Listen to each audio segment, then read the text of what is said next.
Hello, and welcome to Jason Cavness Experience. I'm your host, Jason Cavness. Our guest today is Dr. Linda Berberich. Linda, thanks for being here today. Really appreciate it. Sure. So I'm going to ask you a question I'm pretty confident you're not going to expect me to ask you. So tell me how you make ginger rhubarb bologna, and what in the world is rhubarb? Like, what is rhubarb? I've never known what that is. You don't know what rhubarb is. I've heard it all the time, but like, I have no clue what it is. So technically, rhubarb is a vegetable that has a pretty deep root, and it is the stem of that vegetable that you eat. Most people think it's a fruit because that's how they're associated with. They eat it in pies, in desserts, in breads, and that kind of thing. But a rhubarb ginger bellini is basically rhubarb and ginger stewed together in a simple syrup. You make this with sugar, obviously. You make that into that simple syrup, and then you add a little prosecco, and there is your Bellini, and it's delicious. It's like a pasta dish, or what is It's bologna? a beverage. Oh, it's a beverage. Okay. Yes. And how's it? I'm guessing it tastes pretty good since you take all the time to grow all this stuff and make it for yourself. Everything that I make tastes good It's good. because it's grown with love, Yeah, of course, So of yeah. course, of course. And you do like this homegrown stuff all the time. It's like a habit of yours, or Yeah. So I grew up in a very small farming community in British Columbia, probably about 45 miles east of Vancouver, but right on the border, right? So I've been growing my own garden since I was like a little kid, like I want to say 5 or 6 years old. So regardless of where I've lived in the world, if I was in apartments, they were on patios. But where I live now, in the hinterland, I have tons of garden space. So grow so is this everything. like kind of what's the word looking for, like therapeutic for you, or like it helps you calm down or relax or something, or Gardening is lots of things, right? Like digging in the dirt, yeah, is for sure therapy. But the fact that it's this kind of continuous way that you can create something, and it takes this whole process of having to let it grow, and then from the things that you grow you can then make food from them, share that food with your friends. So to me it's this sort of whole cycle love thing. Like you hear about love languages, right? I'm not sure what all of those are, but mine is definitely, if I make you something and I feed you, that's me showing that I love you. So hey, yeah. Linda, cheers. Oh, Thanks for being cheers. here. Yes, of course. Cheers. Do we do one shot? No, no, no. Okay, you can sip. Okay, good Yes, deal. yeah, yeah. I Um, need a so water chase. yeah. So tell me about the tattoo on your shoulder that everyone can see. Oh, The that other side, yeah, oh, I was like, yeah. which side? It's we're doing another hair moment.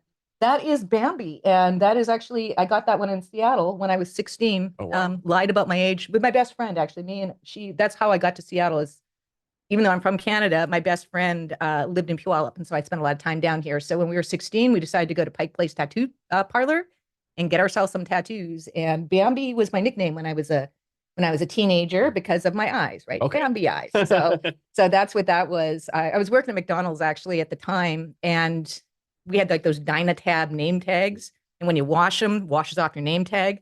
So the L wasn't working on the Dynatab. So the guy I was dating actually worked in the kitchen. And so he decided to be funny and put in Bambi. And that was my name on my name tag, and just sort of stuck. And everybody asked me, is that your real name? I think there was like some model or something in the 80s, Bambi Bendleton or whatever, that I kind of resemble. I don't know. But it's supposed to be something about my eyes. But yeah, that was my second tattoo, Okay. actually. Nice. Yeah. So what are you doing right now for fun, either for fun or for hobbies and stuff?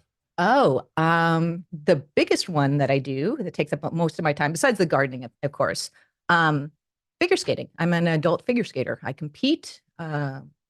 I do theatrical shows, and mostly I did it just to kind of keep in shape, but it's actually pretty fun. It sort of feeds that creative vibe as well. So you're still ice skating today, like Yeah. recently? Yeah. I've got a competition coming up in 2 weeks, actually. Wow. So so it's like intramural league ice skating competitions, or it's It's like no, I'm serious. I compete USFS adult okay. figure skating. So it's both international and national levels. I got fourth at sectionals last year. Didn't go to sectionals this year because too busy with work. Hmm. But yeah, actually last year I won. I was doing Rob Zombie's Dragula. Oh wow. That is not normally what you would think of when you think about figure No, skating. So no. that was one of my theatrical programs. Ended up getting fourth at sectionals with that one, but had won at pretty much every other competition. That came out of doing a Halloween show down at Tacoma Twin Rinks, not this past Halloween, but the Halloween before.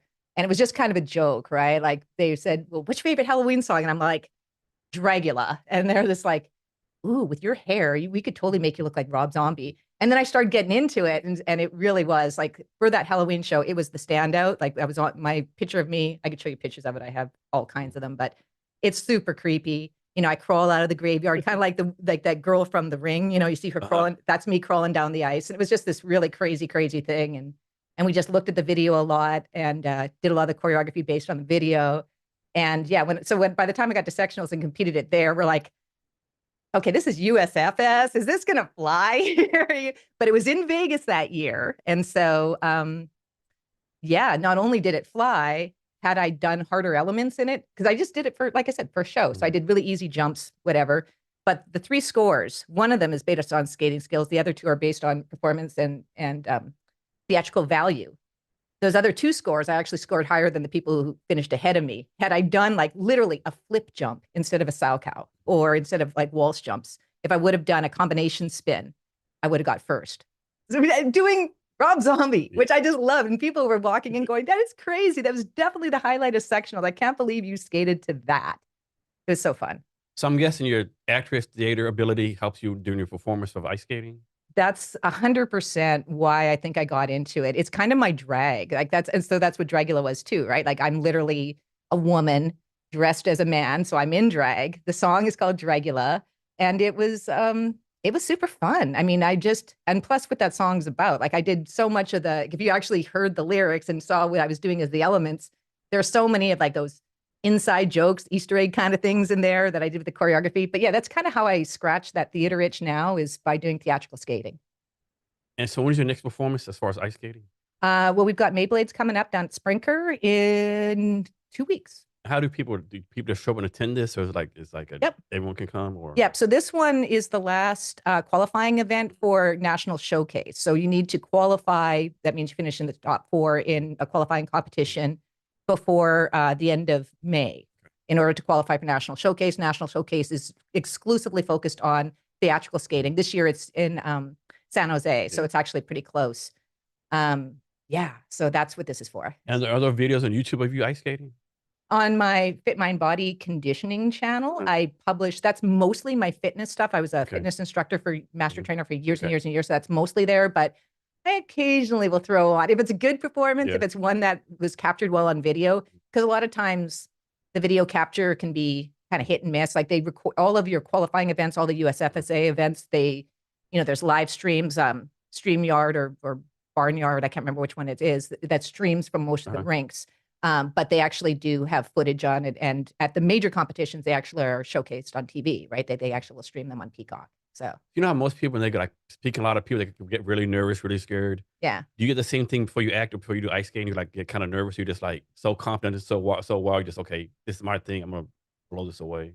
it really depends, right? Like, I actually get more nervous about doing testing and figure skating because that is just you against whatever they decide the standard is. When you show up to compete, you just got to be better than everybody else that you're competing against, right? So there's that. But for me, I've been an athlete my entire life, literally since I was 2 years old, and then started doing theater when I was 5, and had professional training through that. So for me, it's really more of getting the opportunity to show off all that hard work and practice you did. So the only time I get nervous is when I didn't put in the work. But if I put in the work, I'm actually just more pumped to let me show you, especially when it's fun. When like Dragula, every single time I skated that, it's just you get into the character. And I mean, these skating programs are short. They're like 2, 3 minutes long max. I mean, the longest one I did actually was for a Wounded Warriors show. I skated to Beautiful War, Vikings of Leon, with an Olympian, so it was super fun. And that particular one, that was 5 minutes, but that was because it was a showpiece. And it's also because I'm skating with a very famous Olympian, right? And so it was really more about him than about me. But that's like on the long end. But usually they're short. They're only like a few minutes long. So, you don't really even have time to get nervous. So Is there like a place you have an ice skating at? You want to go like kind of like the mecca of ice skating? I don't know whether it would be like like a lot of singers they want to sing in Madison Square Garden. A lot of theater people want to do on Broadway. Like is there like an ice skating mecca place that ice skaters like, man, if I could like perform here, it'd be like the coolest thing ever. there's lots of those kinds of rinks around the world. I've skated at a couple of them. I've had the good fortune of actually meeting Dorothy Hamill and going to her adult fantasy figure skating clubs. And because of that, she also had these like amazing coaches, right? And one of them was JoJo Starbucks. So one of those places that is like you got to skate there if you're a figure skater is at it's right in Manhattan where the Rockettes skate. There's a rink there, and that rink is like one of a kind. But there's two in Canada that I haven't skated on since I've actually learned how to figure skate. So I skated as a kid, but I was like a hockey player. Like I was very much a tomboy. Like if you would have told me when I was a little kid that I was going to be a figure skater, I'd be like, yeah, no, that's not me at all. You know, you're thinking of somebody else. But in Canada, there's two places for sure. The Rideau Canal in Ontario, which is in Ottawa, right? It's the longest natural skating rink in Canada, maybe even in the world, just because it's so long. There's lots of trails in Canada that are frozen over, so you can literally go hiking, but you're skating. And then the one other one is near Lake Louise in Alberta, frozen over Lake Marine, beautiful, and tons of like Elvis Stoico and Elijah Balage, some of the most famous skaters, Canadian skaters. They have all their TikToks up there where they're outside. But so those outdoor rinks, those are the ones that I really, really want. I'm sure there's tons in Russia and Norway and those kinds of places too that I would love to skate on. But for me, I mean, rinks are rinks pretty much, but those outdoor ones, that's special. Yeah, so I'm thinking way below your level, but here in Pioneer Square, December, January, they put an ice skating rink outside here at Yep. Oxford Square. That's pretty cool. See all the kids and ice skating, all the adults busting their ass, Well, they did do that one thing too, where they did the mazes here before COVID, where there was like a tiny little figure skate or skating trail. It was a big light show. It was at where the Mariner Stadium is. They just did it up with a ice rink and then these lights. So I did that one. And there's always these little community rinks that pop up during the winter season. Yeah. How about your acting? You still doing acting? Or was that something in the past? You still doing that sort of, kind of? I'm thinking about this. One of my colleagues just moved to Asheville in Oregon, and they have a Shakespeare festival down there. When I was still in theater school, Macbeth, right? I was one of the three witches, and I loved that. And I always wanted to play Lady Macbeth, but when I was in theater school, I was young, right? So I couldn't quite pull that off, didn't have the maturity.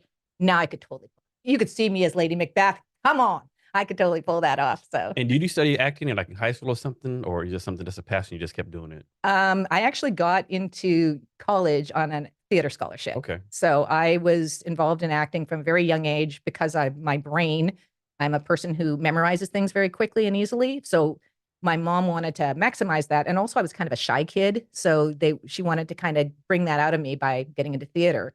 And because I could memorize lines and because, as you can see, I'm kind of a gregarious, outgoing kind of person, emotive person, I really excelled at it. So yeah, I took theater all through high school, and then competed in theater competitions. I was on a TV show for a couple of seasons. Moved to Victoria to go to school at UVic and was doing theater school there for about 3 years before my theater history professor basically said, Linda, you're so smart. Why are you wasting your brain getting a BFA? You should be doing science. And I had been studying psychology as my kind of minor because in theater, the big eternal question is, what's my motivation, right? So why are these words coming out of my mouth? So that's how I got into psychology. And once I got into psychology and really was interested in human behavior, and that sort of took it for me. And so as much as I loved doing theater, I really heard Alan Hughes' voice as, you've got more to contribute besides the fact that you can memorize lines quickly, But I still like the theater piece is always there. Like there's a new software in the work that I do now that just came out called Godot. And of course, there's me, bump. Everybody's been waiting for Godot, So, and most people are pronouncing it, it's Godot. I'm like, it's Godot. It's waiting for Godot. How do you not know this? So, yeah. Nice. And I saw on the internet where you belong to Goodreads Yeah. and you read like 120 books, is what it says. What was that, like in a month? Or I don't remember. It said you read 120 books. I was gonna ask you, is that in a month, a year? I was gonna say that's got to be in like a couple of months. I read Okay. all the time. Yeah. Okay. Yeah. So you're pretty good, like voracious reader, so to speak. Like you like. Well, you saw that book bag. Yeah. I got books in there right now. So yeah, every chance I get. I'm currently reading Don Jose Ruiz. I in that book in my bag there. I've got the medicine bag. That's what I was reading on the way here. And you like read different subjects, or do you read for professional development, for fun, or just like? Yes. Okay, all the above. Yes. That's all I'm gonna say. Yeah. And like, do you read a book like in one setting, or like, suppose I'm making this a book's 500 pages. Like, okay, I'm reading 100 pages a day for 5 days. You just sit down and knock it out. I used to do that. Like I used to be, you finish what you started, you got into this, but now I've got this rule that if you haven't caught me in the first 50 pages, I'm out of here, Yeah. So, but yeah, I read really fast. I read on a lot of different subjects. And I just, if it's something that's really grabbing me, I mostly read nonfiction, although I have read and biographies. I like biographies a lot, but some fiction is really good and it can grab you and it'll stay with you. So yeah, it's completely dependent on what else I got going on. Like I am one of those people who will spend an entire weekend in a book for sure. So when you read a book, suppose you finish the book, right? Are you the type of person like you can remember every little minute detail? Pretty much. Or do you remember the themes? Or it's like you can read like you could take a test the same day, like and make an A. On page 357, on the third paragraph, they talked about blah, blah, blah. Okay. Yeah. Wow, that's great. I told you I've got that weird brain. That's what I mean. Do you have any books coming up that you want to read, haven't done yet? Yeah. Yeah. I've got a couple of lists. One on Indian feminism that I really want to read. Another one that I just got sent to me that looks super interesting on stochastic modeling, which just sounds like that's insane. Why are you reading about math? And then what else? There was another one on some medical technology that I'm looking at as well. And then I'm doing a lot of reading around dreams just because I'm working on a dream app. That's one of my clients. So And you've always been like a big reader yeah, since you're a little girl? yeah, Okay. yeah. I learned how to read when I was like 2 or 3. You think that came from your parents or Yeah, a friend, or you just picked it up naturally? I am one of those people who wants to break the code, and that was the first code I broke. Was the what are the letters? What do those squiggles mean? And that was largely my parents reading to me all the time. And my dad in particular. So we used to read like Berenstain Bears, right? So he'd read those to us, and because my dad being who he is, he always likes to spice it up a little bit, right? Put in some details. So I was always out of myself and my brothers. I was the only one who could tell when my dad was adding stuff in. And so I'd always call him out on that. And he told me that too. He goes, you're going to be very good at reading through between the lines when you're older. He goes, there's not going to be anyone who's going to be able to BS you because you'll be able to tell that they're totally just making stuff up. And so, yeah, so my dad read to me all the time as a kid. And then I started reading to him. And when I started reading back to him, he's all like, how are you reading this? And I go, I think I got it memorized. Like I didn't know the words, but basically I had memorized it. And how old were you when you started reading to your dad? 2 or 3. Oh, wow. Yeah. Okay. Yeah. I started doing gymnastics when I was 2 as well. And I think that there's a really strong correlation between, well, I know there is, I'm a psychologist, between when you're a young child and you're developing your muscle memories and your motor skills, there's a peak time in there that you can also link into your cognitive skills. And so the first code I broke was the reading code, and my dad's German. So I was reading in German and English because I'm from Canada. I had to learn French too. And we did that immersion. So by the time I was 6, I had 3 languages. And then math came shortly thereafter because I was super curious. And my dad, again, from Germany, how he learned was more of an Iranian method of mathematics. So using an abacus and different from what we were learning in Canada and how math is taught in the United States. But I had very advanced math skills even before I started school. So I'm guessing both of your parents are kind of highly educated. No, both my parents are immigrants, okay. And we're actually pretty not too far removed from one of the last tribes in Germany. So okay. Yeah, so strong indigenous background actually. Okay, so next, I saw where you were just awarded something called the 50 over 50 woman in tech recently. Yeah. Talk about that. I thought that was pretty funny. So you hear about a lot of these 20 under 20 and 30 under 30 lists, right? So a woman I know who I have a great deal of respect for, Cindy Gallup, actually, she is the brain behind Make Love Not Porn. And she was being very vocal about how we celebrate youth and we don't celebrate folks who are actually making waves in the second half of their lives, right? And so she made an effort of looking at women in tech who are over the age of 50. And I know I've gotten my entire life that no one knows how old I am. So I figured, well, why not just be out there with it? I'm 55, right? I'm going to be 56 in about 3 weeks here. And yeah, so I was talking to somebody and lo and behold, my name showed up in that list and I was super pumped. I mean, it's quite an honor. And so what, did someone had to nominate you, or like how the process, or just someone just saw you gonna be in this list and you're like, oh, wow, thank you. I think I got nominated for it. Okay. Yeah. Yeah. Cause I was looking through it out of curiosity. I only found out about it because Cindy had posted it on LinkedIn and I was curious about who made the list. And then my name's there. I'm like, oh, okay. So I thought that was pretty cool. So here's a question for you. So like, back when I was in my 20s, I was like, man, like 50s, that's old as fuck, right? Like, man, I'm be decrepit, old man, I gotta do my life. But now I'm like, I tell people I have more focus, more energy than I did back then, right? Do you feel the same way? Like you have all this focus and drive, you just want to get shit done. I am still waiting to be a grown up, honestly. Like I keep wondering when that's going to happen. I haven't really noticed much of a difference I mean, I've had gray hair, I have wrinkles, maybe a little bit slower than I used to be.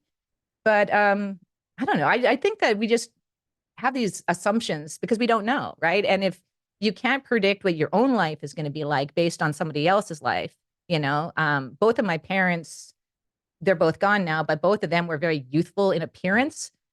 But both of them were also very much into play. Like they both had their play things that they like to do, their play activities. And I think that that kept them young and kept them vibrant. And I'm kind of the same way, like people are like, you figure skate, you do all that. Like, you're not a child. Why you do that? I'm like, Yeah. it's harder. What are you talking about? It's way harder when you learn as an adult. Get out, like, That's always been one of my pet peeves recently. Like when people will say, like, you see, like, there's a video somewhere with this guy in his like 60s, 70s, like, learn how to skateboard. People are like, what are you doing? Like, you're too old to skateboard, like, that's some bullshit, right? Like, yeah, and like, he's in the 60s, 70s, let him do what he wants, right?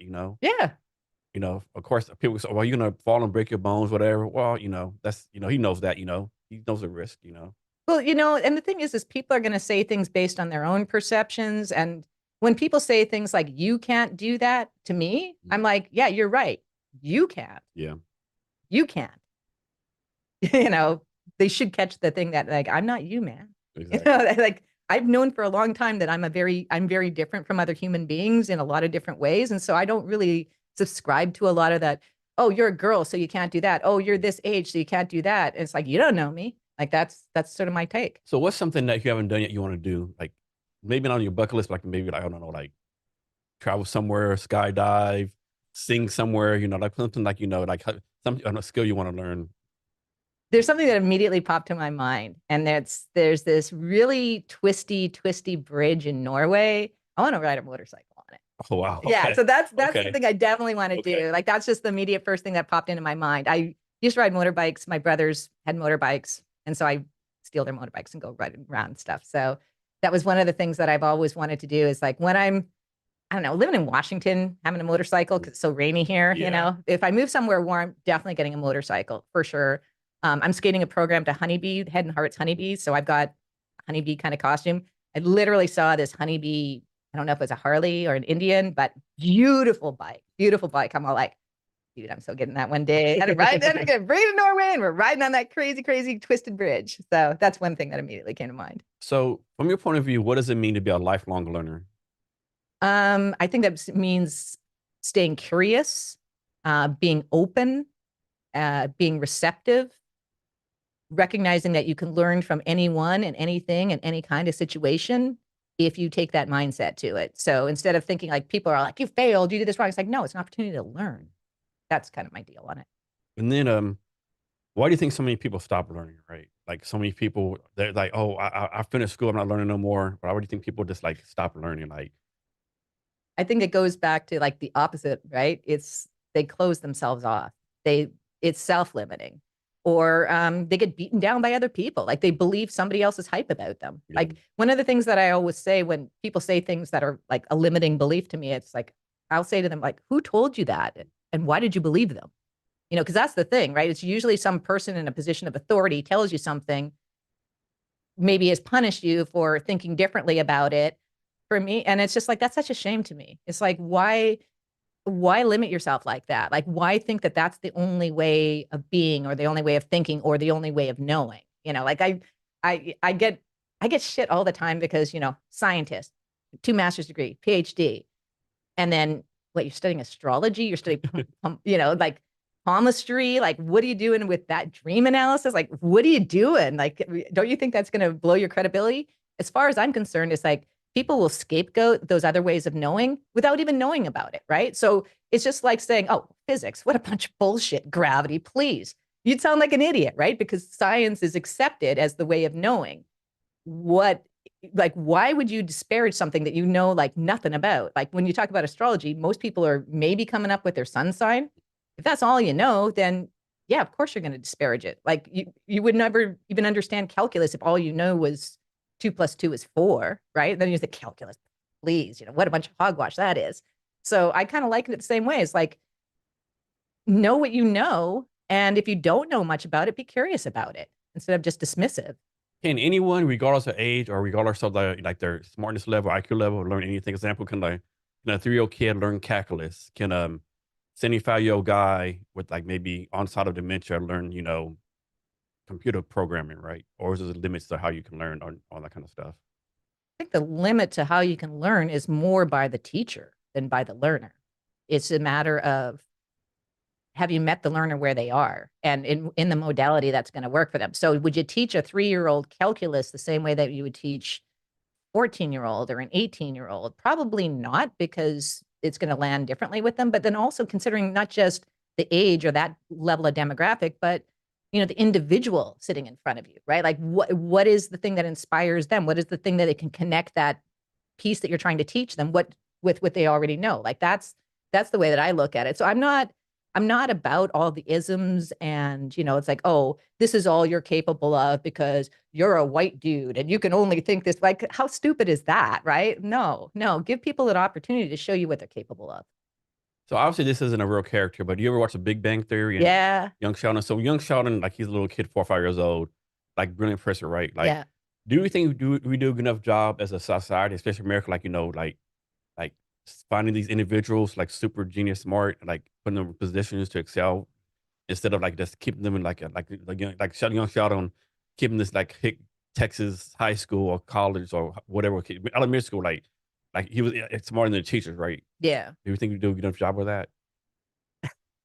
I don't think we do a good job really of doing service to almost most of the people that go through education in the United States. So, yeah, the folks who are on the outliers, like the Sheldon Coopers, the gifted kids, they're going to learn in spite of what you're doing. But then I think about all the kids that are left behind just because you didn't reach them. Like I think there's a lot of wasted human potential here in the United States, for sure. I mean, obviously it's a made up character. We had Sheldon Cooper, super genius, and Yeah. then next door neighbor was Billy, who was like not the brightest kid around, right? He's just like what, and Yeah. like in the show, the teacher was failing both of them, right? Yeah. And I think that's like happens in society all the time, Yeah. unfortunately. Yeah, it's because schools are set up mostly for the benefit of the teachers and what's convenient for them to teach a group of students and teach to the magical middle. Well, no one is that magical middle, right? Like this is my beef with statistics. I taught statistics in grad school and and I will tell you, it's like no one represents the mean. And this whole notion that we all fall very neatly on a bell curve is just a hypothesis, right? I think that, we have the opportunity, especially with where technology is now, to really personalize and individualize instruction for everybody who wants to learn anything. But we don't do it. Like we don't value it because basically the point of education, as I see it in this country, is to produce a nation of workers as opposed to a nation of artists and critical thinkers and innovators. And so it's only by luck and happenstance and oftentimes how much money your parents make and where you live and that demographic that will determine how much you actually get access to, which is unfortunate, because I think, like I said, think about all the wasted potential. Here's one for you. So I think in most states, and I could be wrong about this, most states you have to legally go to school until like your think eighth or ninth grade, right? I'm making this up, right? Or if you don't, your teacher get, I mean, your parents get in trouble, right? But is it better for someone to go to school where they're not really learning anything? And it's like, the teacher like teach the middle, or is it better like some random kid, like, okay, I'm really interested in, engineering. I'm not gonna go to school. I don't need English. I don't want this stuff. I'm gonna go quit school. I'm gonna go to YouTube University and learn like that. Well, homeschooling, Mhm. right? Like that's why a lot of parents, why homeschooling is so popular in the United States is because I'm not the only one who is of the opinion that we're not doing a good job. And if you're in a position where you can and you want to homeschool your child, there's lots of opportunities to do that. And in fact, yeah, for some folks, that means Khan Academy, that means YouTube University. But I yeah, forgot all about Khan Academy. I yeah, forgot all about that one. yeah. But so one thing I have against homeschooling, like, don't get me wrong, like you want to get homeschool your kid, and like you and your husband or you and your spouse both have PhDs in education, learning, or like you kind of like smart. Yes, but like if you're a single parent and you're working 3 or 4 jobs, you're struggling to meet it, and you're like a GED or high school by yourself. Like, how can you really teach your kid right? Okay. So I'm going to tell you the story of Tupac Shakur and his mom, Feenie. Okay. Afeni didn't graduate high school. Tupac didn't. Did Tupac graduate? Tupac might have graduated. But in any case, Afeni actually defended herself when her and the other Black Panthers got brought up on charges. And she's not a lawyer. She never went to law school. Just because you don't have the degrees doesn't mean you're not brilliant, right? Because there's people I've gone through graduate school, right? I've met lots of people with PhDs. I've also met lots of people who never graduated high school that I think are absolutely brilliant. So I don't think, especially in the United States, that an academic credential equals intelligence. And so, but to your point about like being a single parent, the bigger blocker there is that having to work multiple jobs and literally not having the time and space to be able to devote to your child the kind of education that you'd like for them to have. I think that the bigger issue is the monetary issue, not the will or the intelligence. Okay. Um, so next, so a lot of people when you're a kid, like you're really curious, you're asking questions. Most people lose that as they go older, right? Is Yep. there a way we think we can like re-energize the curiosity in like older people or people in general after they become an adult? I think it's about getting to the root of why they lost their curiosity. Because if it's been something that was sort of like beat out of them, punished out of them, your approach is going to be different versus someone who just never had that nurtured, right? It wasn't that it was inherently like punished. So and for a lot of people, it's for conformity purposes, right? Like that's why they want you to all be of the same common mind think is because you need to work as a unit. And I'm thinking of the military here, right? Like you need to be able to do that to survive as a unit. So the way you would deal with a person who feels like they're hampered or limited, or this is the only way to think, is going to be different under those circumstances than if you're working with someone who's just like, I've never thought about it that way. Like literally, I was having a conversation with someone who's a therapist. We were talking about the whole rape culture piece about the thing that's been going viral about would you rather be with a bear or a man alone in the woods, that kind of thing. Um, and I was saying, like she thought that was a great conversation. I said, had you considered though that when you're putting women in those situations where they're having to recount trauma, that actually can be a type of trauma porn, right? Like people who are not interested in your safety, who aren't interested in really, keeping you like helping you work through it. They just are fascinated. It's trauma porn, right? They're just fascinated by the fact that this actually happened to you. Wow, tell me more. In the meantime, you're breaking down because you're literally reliving that experience, right? So it's really about like thinking about the fact that people come at things and interpret things differently and have different experiences. And you have to be more sensitive about that. Like before you just dive in with, here's the way to go, recognize the person sitting in front of you and how that's going to land with them. Like that's a big piece that I think we're missing. And that would be my argument for why you want to go to school as opposed to being homeschooled. I mean, we all went through the experiment during COVID, right? Where we had to be away from other people and isolated. And I've seen that in terms of social development with, my niece and nephews, right? They were teenagers during COVID. And my niece was just here visiting from Canada and she was scared to do everything. And I was noticing when we're riding on the link, just seeing her like making assumptions about people who are literally doing nothing. It's just the story she's telling herself in her head because she hasn't had enough socialization and practical experiences to know that no, that guy isn't doing X, Y, Z. He's literally minding his own business, doing his own thing. And it's you telling yourself that story because you had an experience with someone who looks like him at the dollar store where you work part time. You're applying this to something where it doesn't apply. And it's only because she's had limited experiences. So for that purpose, the socialization aspect of going to school, there's something to be said about having experiences, learning your social skills and learning how to interact with other people. That's my primary argument against homeschooling. So if you're not going to augment that somewhere else, right? Like, because you can absolutely make up for that socialization. And in some cases, that's why people homeschool as well, is they think kids are shitty, right? Like all the bullying, like no one wants to go back to middle school. That sucked, like that kind of thing. I don't want to put my kid through that. But it's still important to consider that that's another function of school is now you not just you and your parents, it's another environment. It's broadening out your social circle and there's lessons to be learned there. I always thought this is crazy, right? I don't know anyone who said they had a good experience eighth grade, eighth grade, right? Everyone hates that experience, but yet decades, years later, eighth grade is still the same, right? Nothing's changed, right? Like, man, like every one person, oh man, junior high was hard. Even the popular kids, the people got bullied, what the case to be, every kid, the pretty ones, the not so pretty, every kid, athletes, nerds. I hated eighth grade, hate junior high, but yet we still make kids do the same thing, right? Yep. It's like, man, what are we doing here, right? Like, I don't know. We're not learning our lessons is what we're doing here, right? And I didn't even go to, I didn't go to school in the United States. I went to school in Canada, and I went to a secondary school in grade 8 actually. I So for me, our elementary school ended in grade 7.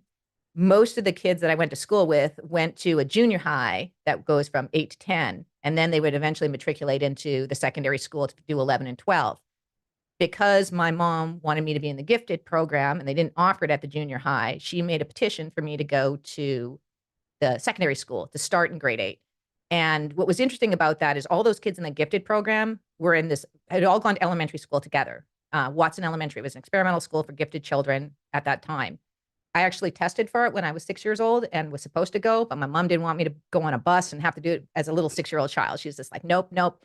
She goes, that's later. So by the time I got to grade 8, it's like, okay, now it's time. We're going to, you're going to lose out if we don't put you into this gifted program in grade 8. So for me, it was a huge transition, right? So elementary school in a very small town, 500 people, right? So our little country school had multiple grades in it. And by the time I got to 7th grade, I'd known all these kids, right? Like these are kids I'd always played with, played sports together, went to school together. It's a small town. We, whatever community activities, everybody knew everybody. Now, all of a sudden you pull me out of that environment and then throw me into the secondary school environment where I'm the youngest and there's people who go up to grade 12. And I used to wear glasses, like really serious Coke bottle glasses, right? Like kind of make you smack your head on the desk, heavy glasses. So the other thing that happened, not only was I going to a school where I didn't know anybody, I got contact lenses. And all of a sudden, so like, the girl takes her glasses off. Yeah. They're like, holy smokes, okay. Right? So that was my experience. So I never had this experience of being a pretty girl ever. Like I was just the kind kid and the smart kid, right? So I was always one who had done my work before everyone else and would help everybody else. And that I actually got put up 4 grades when I was in 1st grade, right? So I didn't go to the gifted school. So they put me up into 4th grade with my older brother. So you can imagine that must have been a real blast for him, right? His 6-year-old sisters, they're like, no, that's not how you spell beautiful, Paul. It has enough of you in it, Yeah. So he didn't love that. But for the most part, I was a very popular kid because I was a kind kid and I was an athlete and I always helped people. Like for me, I was always about helping people out first. But all these other kids that I went to school with had always been told how smart they are and how good they are. And they're like the best of the best and all of this. And then I come in and I'm the only outsider and me with my weird way of thinking about things. And I always had different ideas for them. So I got picked on by the smart kids and I got picked on with these other kids. And then I had all the boys who wanted to pick me up and throw me in lockers and put me on water fountains and all this. And I had no idea about none of that because I was only like 12, so yeah, it was a weird time. And plus, my older brother by that point was, I'm in grade 8, he's in grade 12, so he's a senior, and all of his buddies are all like, hey, who's your younger sister? So it's super awkward for everybody. So yeah, I don't have the best memories, but that was just generally like all through my time at Sardis from 8 to 12, because I went all of mine at the same place. So eventually, having to go through school with all these shitty kids for 5 grades, it kind of sucked. And I couldn't wait by the time I was by the time I got to 11, I was just like, dude, I'm done. And my mom was just like, just hang in there, Linda, because in Canada, we have to take provincial exams. Like, you do your SATs and ACTs here. So we take provincials, and that determines not only like your graduating grade, like 50% of your graduating grade, it also can qualify you to get scholarships, right? So I had to kick ass on provincials and I had to kick ass on scholarships. Otherwise, I wasn't going to college. So you're asking me about my parents being highly educated, highly smart, but both immigrants and both ran their own businesses. So if I didn't get scholarships, I was not going to college. So yeah. Yeah. So like you just mentioned, a lot of parents, they tell the kids you're special, right? But actually most kids are not special. But are those kids being damaged? Like, are they like by being told they're special or not? And vice versa, you have a kid who's actually special and they're like, okay, just a regular kid. Is that damaged in any kind of way? Is it positive? I think, people talk about having mommy issues and daddy issues, like you can definitely put it on your parents that at some point you have to take accountability for yourself. I don't know. I mean, I think it's more generational in terms of how we're raised. Like you talk about the Gen X kids, like we were like this, how we were drinking out of the garden hose and, your parents kick you out and you didn't come home till the streetlights come on. It's just, you're just built differently because of that. As far as like, I do think most parents think their kids are special. And I think it's important, like for them to, like, even if you're not like academically gifted by however the academic intelligence tests go. I don't put a lot of credence in there. I think people don't know what their value is a lot of the times just because no one ever brings it out in them. I do think everybody's special. You have to be. You're a unique combination of DNA, man. So next, why? Hope I asked this question right.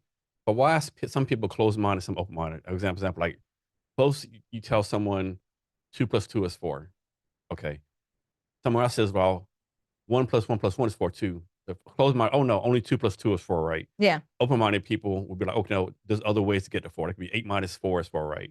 Why do you think some people are like closed-minded, so to speak, closed-minded minds to other people like open, like learn new possibilities?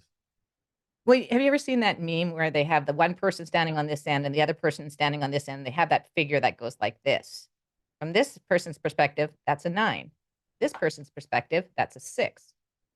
It's perspective, right? And some people are closed-minded. It has to do with the way that they're socialized, and also what we were talking about earlier, if you've been punished for stepping out of line.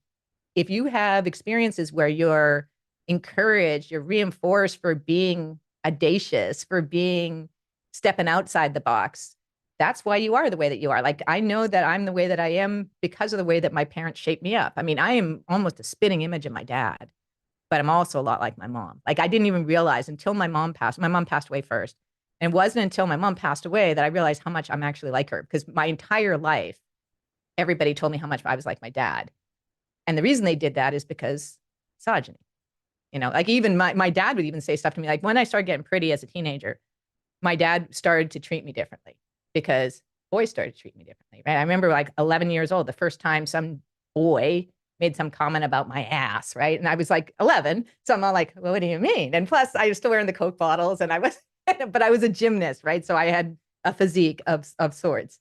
But then, yeah, as soon as I started getting pretty and my dad started recognizing this, like, I kept saying that to him, like I was telling you about, throwing in lockers and being put on water fountains. I go, why are they doing that, Dad? And they're just like, it's because they like you. And it's like, well, why are the girls in the locker? Like, why are these people being so shitty? It's because they're jealous of you. And I'm like, well, why? What am I, what are they jealous of? And they're like, because they think you're better than them.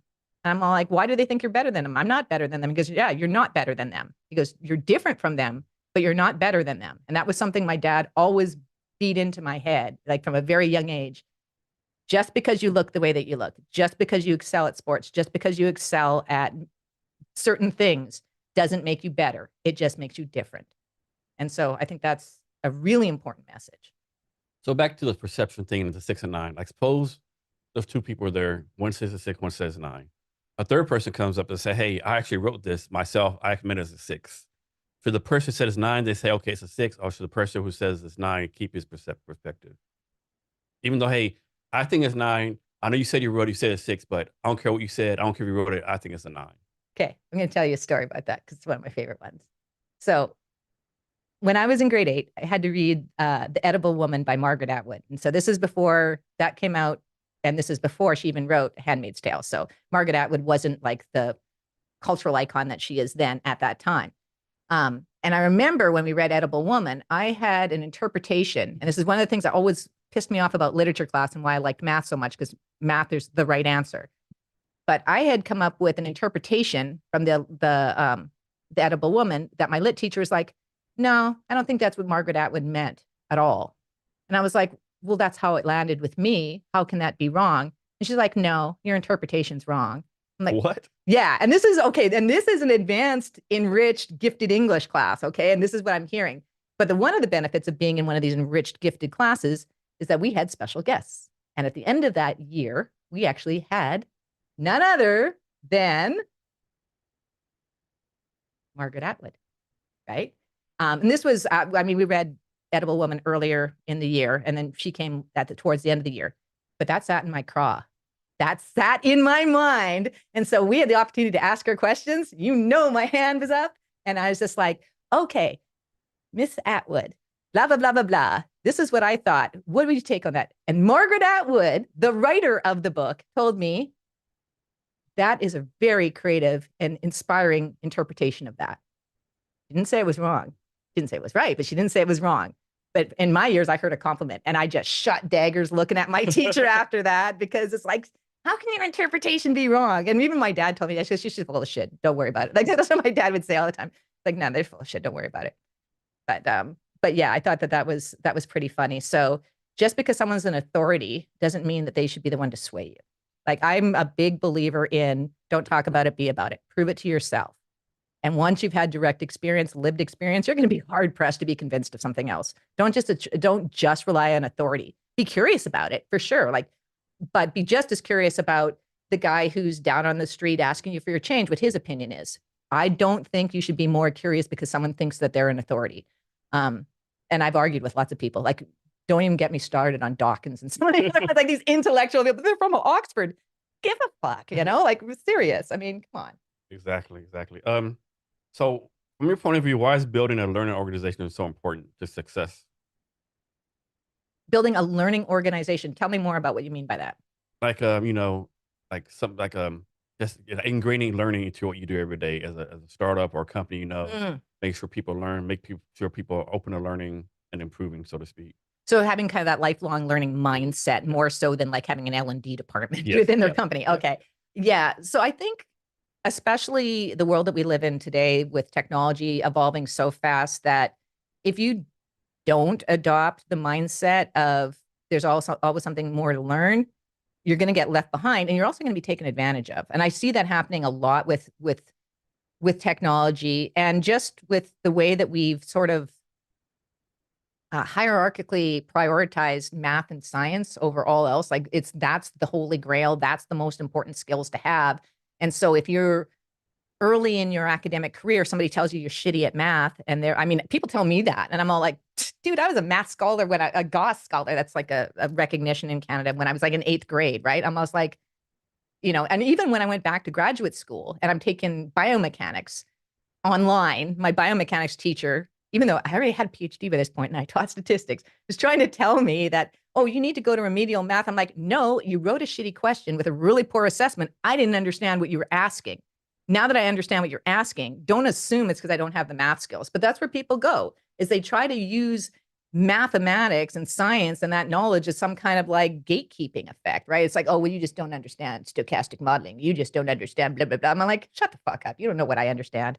I don't think you're doing a very good job of explaining it. That's what I think.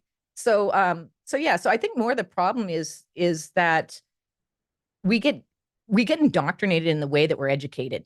And that tells us or teaches us that we're not capable of learning. And I think that there's lots of different ways to learn. And I think the way that we teach in schools is probably not the best way for people to learn, especially if you're not interested in reading and math. Like if those aren't the areas, like if you're more of a physical person, if you're a person who likes to play in the dirt, or you like to get your hands dirty, or you like to daydream, being able to sit still and sit pretty and listen and, put on the listening face. I mean, that's just an act. That's just some drag you put on for somebody else. You're putting on a show. You hear all the time, like people say, kids in school need to learn math or education or fine arts, all this, learn how to do like financial, all this stuff they want to learn. But most kids only go to school like what, 8 months of the year, 6 hours a day, right? So, what do you think kids should be learning in school, right? So we have this assumption that kids are these empty vessels that need to be filled with stuff, that they don't know things, that they don't have inherent interests themselves. I think maybe you should talk to your kids. You should you should pay attention to what your kid's drawn to. And like John Dewey just, wrote about this kind of progressive education over 100 years ago that taps into the interests of the kid. And instead of being through the lens of the curriculum that every kid has to go through, and this is grade 1 and this is grade 2 and all of that, it's more like, what is the specific skills that you want that kid to learn, and how do they learn it through the things that they're already interested in? That is literally how I did revolutionize education when I built my first adaptive learning program called the Virtual School. I sold that right before I went to work for Paul Allen back in the 90s. But yeah, it was all based on this idea of, what are you interested in? What's your aptitude in that? And then how do I use that as the springboard or the jumping off point for you to explore and learn these other things? So starting from like, let's say like, okay, I was a gymnast, right? How could I have learned about math through gymnastics? How could I have learned about reading through gymnastics? How could I have learned about these other things through gymnastics? Like taking that as a lens instead of taking, okay, by grade 1, you should be reading at blah, blah, blah. Like it's so stupid and pointless because, I mean, it's teaching to, again, back to that magical middle thing. it's not going to catch the kids' attention necessarily, and only a certain proportion are going to be successful. Like the fact that it's okay for kids to get C's, like really, it's okay, or you know, to let people fail, and that's fine, and you're not getting sued for malpractice. Make that make sense. Yeah, definitely. So you've been doing learning some kind of like last 30 years, correct? Professionally, like people have been paying me money to, yeah. So how, from your point of view, how has learning changed during that time period? Oh, the technology has changed, right? Like when I was a kid, I was writing programs on an Apple IIe. You know, you had a 5 1/4 floppy disk that was your program, and then you had 5 1/4 that was your operating system. And now we have like all these devices like pins and phones and all kinds of things where you can learn anything you want to learn, and it's right at your fingertips. You know, I mean, it's the days of Encyclopedia Britannica are over, you know, like Remember back in the day, they were telling us, you're not gonna have a calculator in your pocket all the time. You got to do this math. they were wrong, weren't they? Wrong as fuck, as they say, right? And like, like nowadays, like, there's more, stuff on our phone than like some information, like than ChatGPT, That's a good one. Like, what you take on like kids using ChatGPT to like do schoolwork or education stuff, right? Is like good things, the cheating. Like, I don't think I think it's using resources, but I'm sure a lot of old school teachers, like, So there's an AI for that. Is literally an aggregator, right? You can find an AI for anything. ChatGPT in particular, I'm not a huge fan of because I actually interviewed at OpenAI before 3.5 was released, and I had a pretty interesting conversation before I passed on that. But yeah, August 2022, the whole thing. It was literally got laid off from the job I loved that I was working at the time. 1 week after my father passes away, and then 2 weeks after that, they come knocking on my door. And I'm not into the harmony model, man. Like, not all information is equally valid. But as far as the cheating question goes, I think no. I think you need to think about better ways of evaluating. Mhm. You know, so if you're worried that they're using Chat GPT or any GPT, any kind of conversational AI engine to do your homework for you. I mean, how's that different from every kid who ever asked me, Linda, let me write that essay for me, definitely pay me, Yeah. you know? Um, but I think it just challenges teachers to think about how would you use Chat GPT, or how would you use Midjourney or any other generative AI tool? Like there's an AI. So I'm actually sit on the board of a generative AI company. And the CEO of that company was demonstrating how she basically used her chatbot to create an outline. She took that outline, threw it into Gamma AI. Gamma AI will create either a website or a document or a PowerPoint based on that outline, like literally just generates it for you. You pick the themes and boom, you have this presentation that would have taken you 4 hours to do in PowerPoint, you have done in less than 15 minutes, and it's better than you would have done. So as if you're a teacher evaluating that presentation, you're going to dock that kid because they used her generative AI and they used Gamma AI to create something. They just work smart, man. Like, I would be rewarding that kid, right? It's like, way to go. And plus, if they're the one to tip you off and say, yeah, I use Gamma AI, and the teacher now knows that Gamma AI exists, great. But I think you just need to be more like, if you're worried about cheating, you're worried about you're doing it wrong. You're worried about the wrong things. That ship sailed, man. That ship sailed back when I was working at Apex back in the 90s. So come on. Yeah. So, here's a question for you. So you have introverts, extroverts, you have different generations like boomers, Generation X, millennials, other generations. Do like all these different demographics learn differently? I am we are more than our demographics, right? Which I've alluded to a couple times now. I think we are products of those. That's one data point that factors in. But I mean, I'm Gen X. I know lots of other people who are Gen X that are definitely different learners than me. But we do also have some commonalities because we had that shared experience, right? But you could also use astrology to talk about that too, and just say, well, yeah, we all have the same, our placements of Pluto and Neptune, and because of how astrology works, they're the same. That's just as valid as saying what generation you are makes a difference. So, I mean, there's tons of different ways of describing human behavior.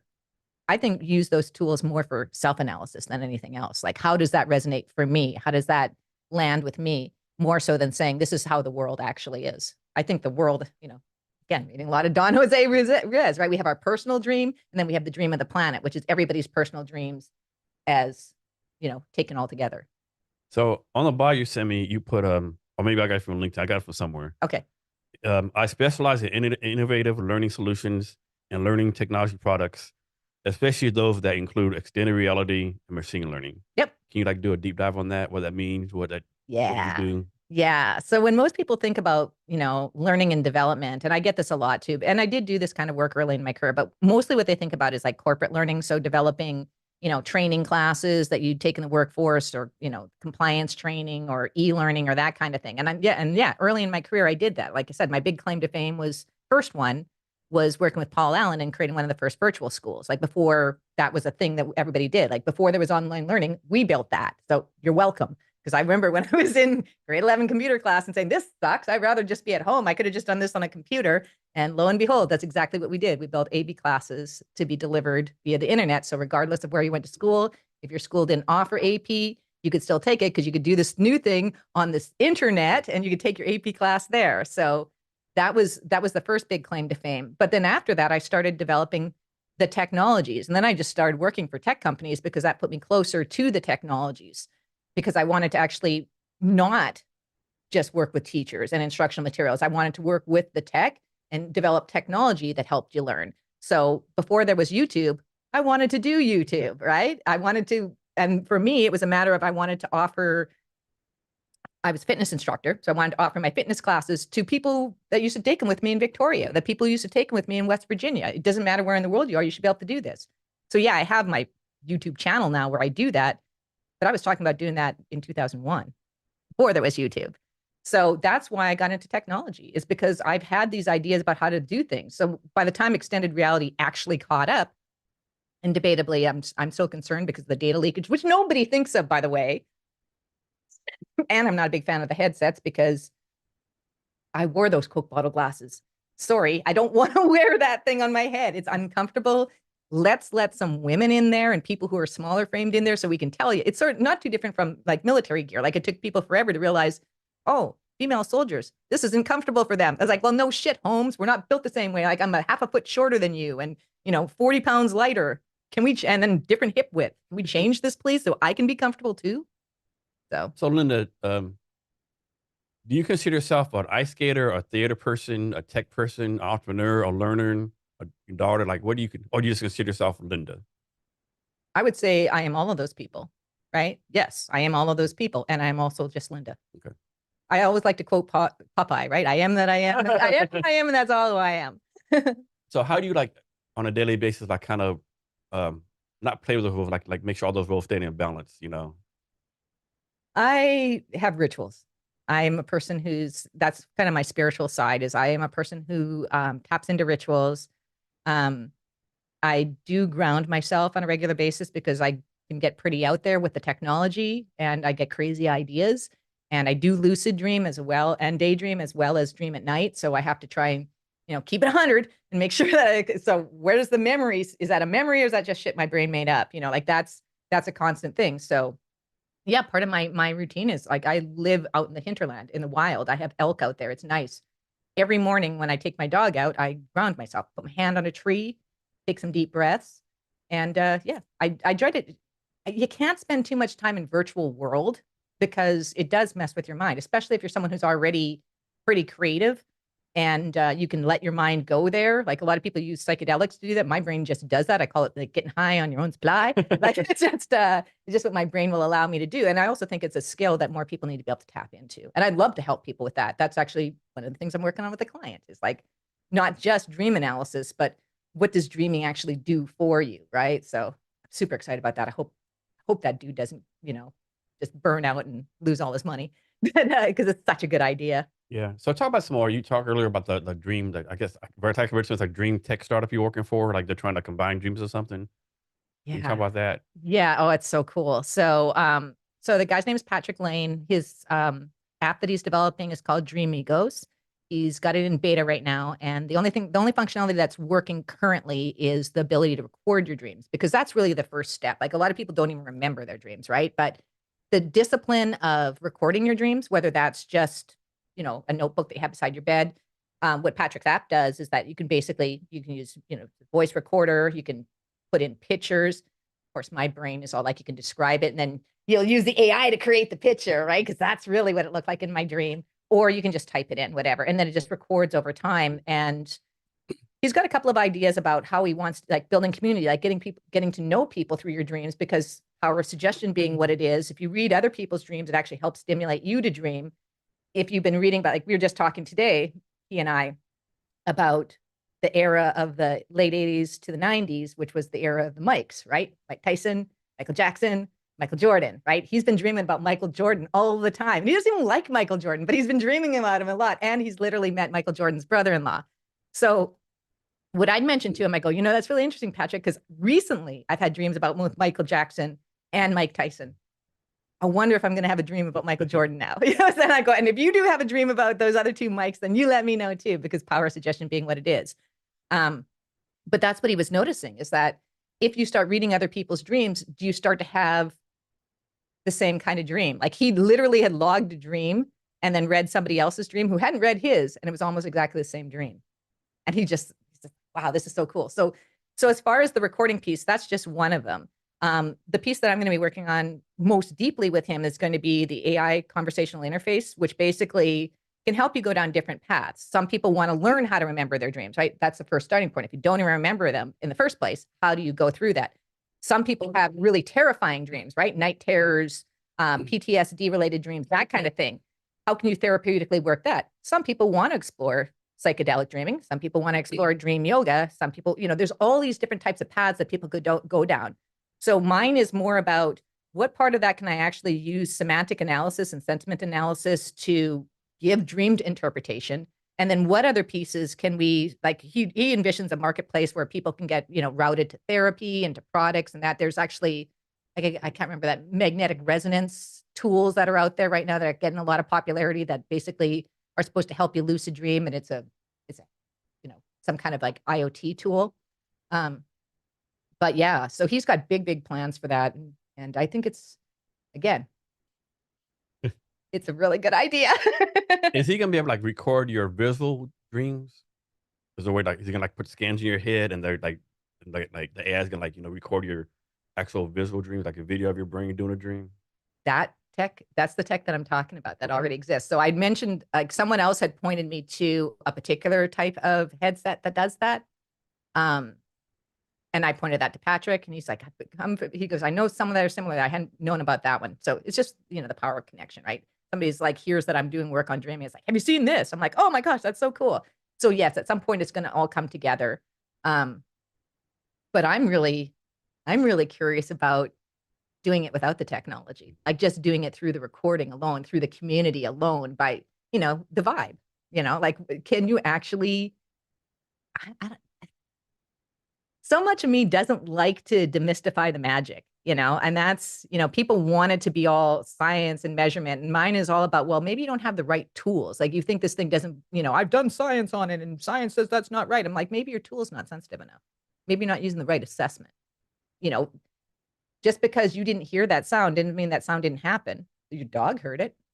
So I think it's just a matter of perception. And then is the tool the right measure in the first place? It's just like when we were talking about learned helplessness, right? Where we used to shock dogs until they learned they couldn't avoid the dog, and or the dog couldn't avoid the shock. So it just learned to take it. And Seligman used to say, oh, well, the dog isn't really stressed or anything. It's not harmful. He was saying that really for his own placation. Then he goes off and does positive psychology as his next, for the second half of his life. So I'm all like, yeah, you felt guilty. And then, 20 years later, they actually do biochemical analysis. And they said, yeah, the dog's cortisol levels are off the roof. You can't tell them they're not stressed. Of course they are. And that became the medical model of how PTSD diagnoses came from. So this idea of, we just aren't measuring the right things yet, there's a precedence for that. So I'm not sure that the way we measure dreams, I'm not sure. That's me hedging my bets. I don't think the way that we measure dreams is the right way to measure dreams. When I was in grad school, we had a sleep clinic in our psych department. I wasn't in clinical, but I was a subject in that because I'm a good sleeper. And I am unusual in that I go into deep sleep really, really quickly, yet it's really easy. So the time that I'm supposed to be dreaming is relatively limited, but I have super vivid dreams and I can remember them all. And I questioned them. I said, I lucid dream and I daydream. Is the pattern the same when I'm not asleep? And they're like, can you make yourself do it? And that's the magic, right? Like, that's the part that I'm saying. It's like, if you can't do it on recall, and plus I just, by that point, I was sick of being a dancing monkey, you know, and I was just like, I'm not performing for you, you know, like I know what I know. But that's where I think we are. And that's where I think that what people think of as pseudoscience, maybe it isn't. Maybe we need to be more curious and not just stop there and just say, no, that's, you know, that's, if there are so many different civilizations that were studying it and coming to the same conclusions independently, there's got to be something more to it. All right, so I got several questions, right? Okay. So first one, so back when a little kid, 5, 6, 7, 8, I watched a scary movie, right? Then I had this scary dream, right? That the demon and monster came to our window and grabbed me, right? I woke up screaming, it seems so real, right? Yep. Like it was like so terrifying. It was like scarred me for life. Even to this day, that demon is in my mind sometimes. I say, hey, Jason, I'm still here. I'm still gonna get you, right? Why do you think that is, right? It's like I was just so scarred by that dream. Who's that demon? So it was a movie I watched, and it's like a family, they're traveling, right? And they're supposed to turn down this road to the left. They turn down one road earlier to the dirt road and go to like a house of demons, right? And so the demons were chasing them for the rest of the movie, right? So it's just some random demon. I don't know if it represented anything, but it's the demon out of the movie, right? And to this day, sometimes I can still see the movie in my mind, like, hey, I didn't get you last time, Jason. I'm still getting I'm like, okay, this is bullshit. Like, obviously, there's no demons that can get me, right? Why do you think that's still so ingrained? That demon means something to you. You personalized, you personified that demon for yourself. That is the way that we remember things, is that, which I think is really interesting. There's a neuroscientist who I follow, who I really like. Her name is Carmen Simone. And she does a lot of research on how people perceive marketing, right? And people put a lot of money and effort into marketing and telling a story. But what they don't realize is that people generally remember things from a very personalized perspective. Like rather than remembering the details or the things that you think are salient, they'll remember the things that are important to them. Like, I was wearing a blue sweater. It was really cold in the room that day, like things that mattered to them. So when I look at it from a dream interpretation perspective, that's what it's an invitation for you. Well, who does that demon represent? So yeah, so most dreams you don't remember. For some reason, I remember this. Well, power of suggestion. Yeah. It was prompted by a scary movie that you watched, right? Like I had, because I've been watching Star Trek Discovery a lot, I've been having a lot of really weird dreams about, you know, that kind of stuff. Like, but I was like, no, the demon came through this window, like Jason, my friend, like Jason. There was no glass broken. Like, no, he came to the window and got me, right? Yeah. And you can't tell me shit else. Like, no, I'm not hearing what you're saying, right? I know what happened to me, right? Yeah. So it's an invitation for you to interpret what that means to you and under what like what do you need to learn from that? Like that's how I think a lot of these things that we're thought that this is how you are, instead of telling you how you are, it is an opportunity for you to practice your introspection and intuition skills. Like that's how what does that mean? Why do you keep having that? What does it mean for you? Who does it represent? So yes, it was suggested.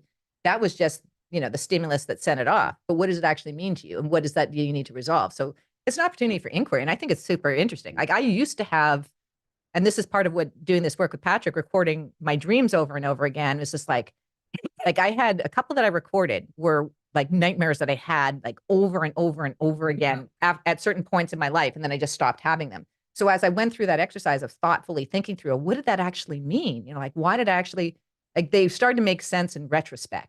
Like they really were in some cases premonition or precognition, you know, and that's, or other things are just like, it's the way your brain is trying to make sense of you. Because like for me, and what I'm doing right now with that log of data that I just collected on my own dreams is like, I'm doing semantic analysis in part for me to understand how much of what I dream is actual memory, like shit actually happened.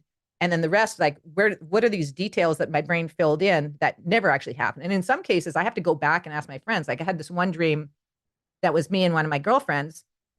And I asked her a bunch of times, I go, did that actually happen? Well, we were pretty drunk. Did that actually happen?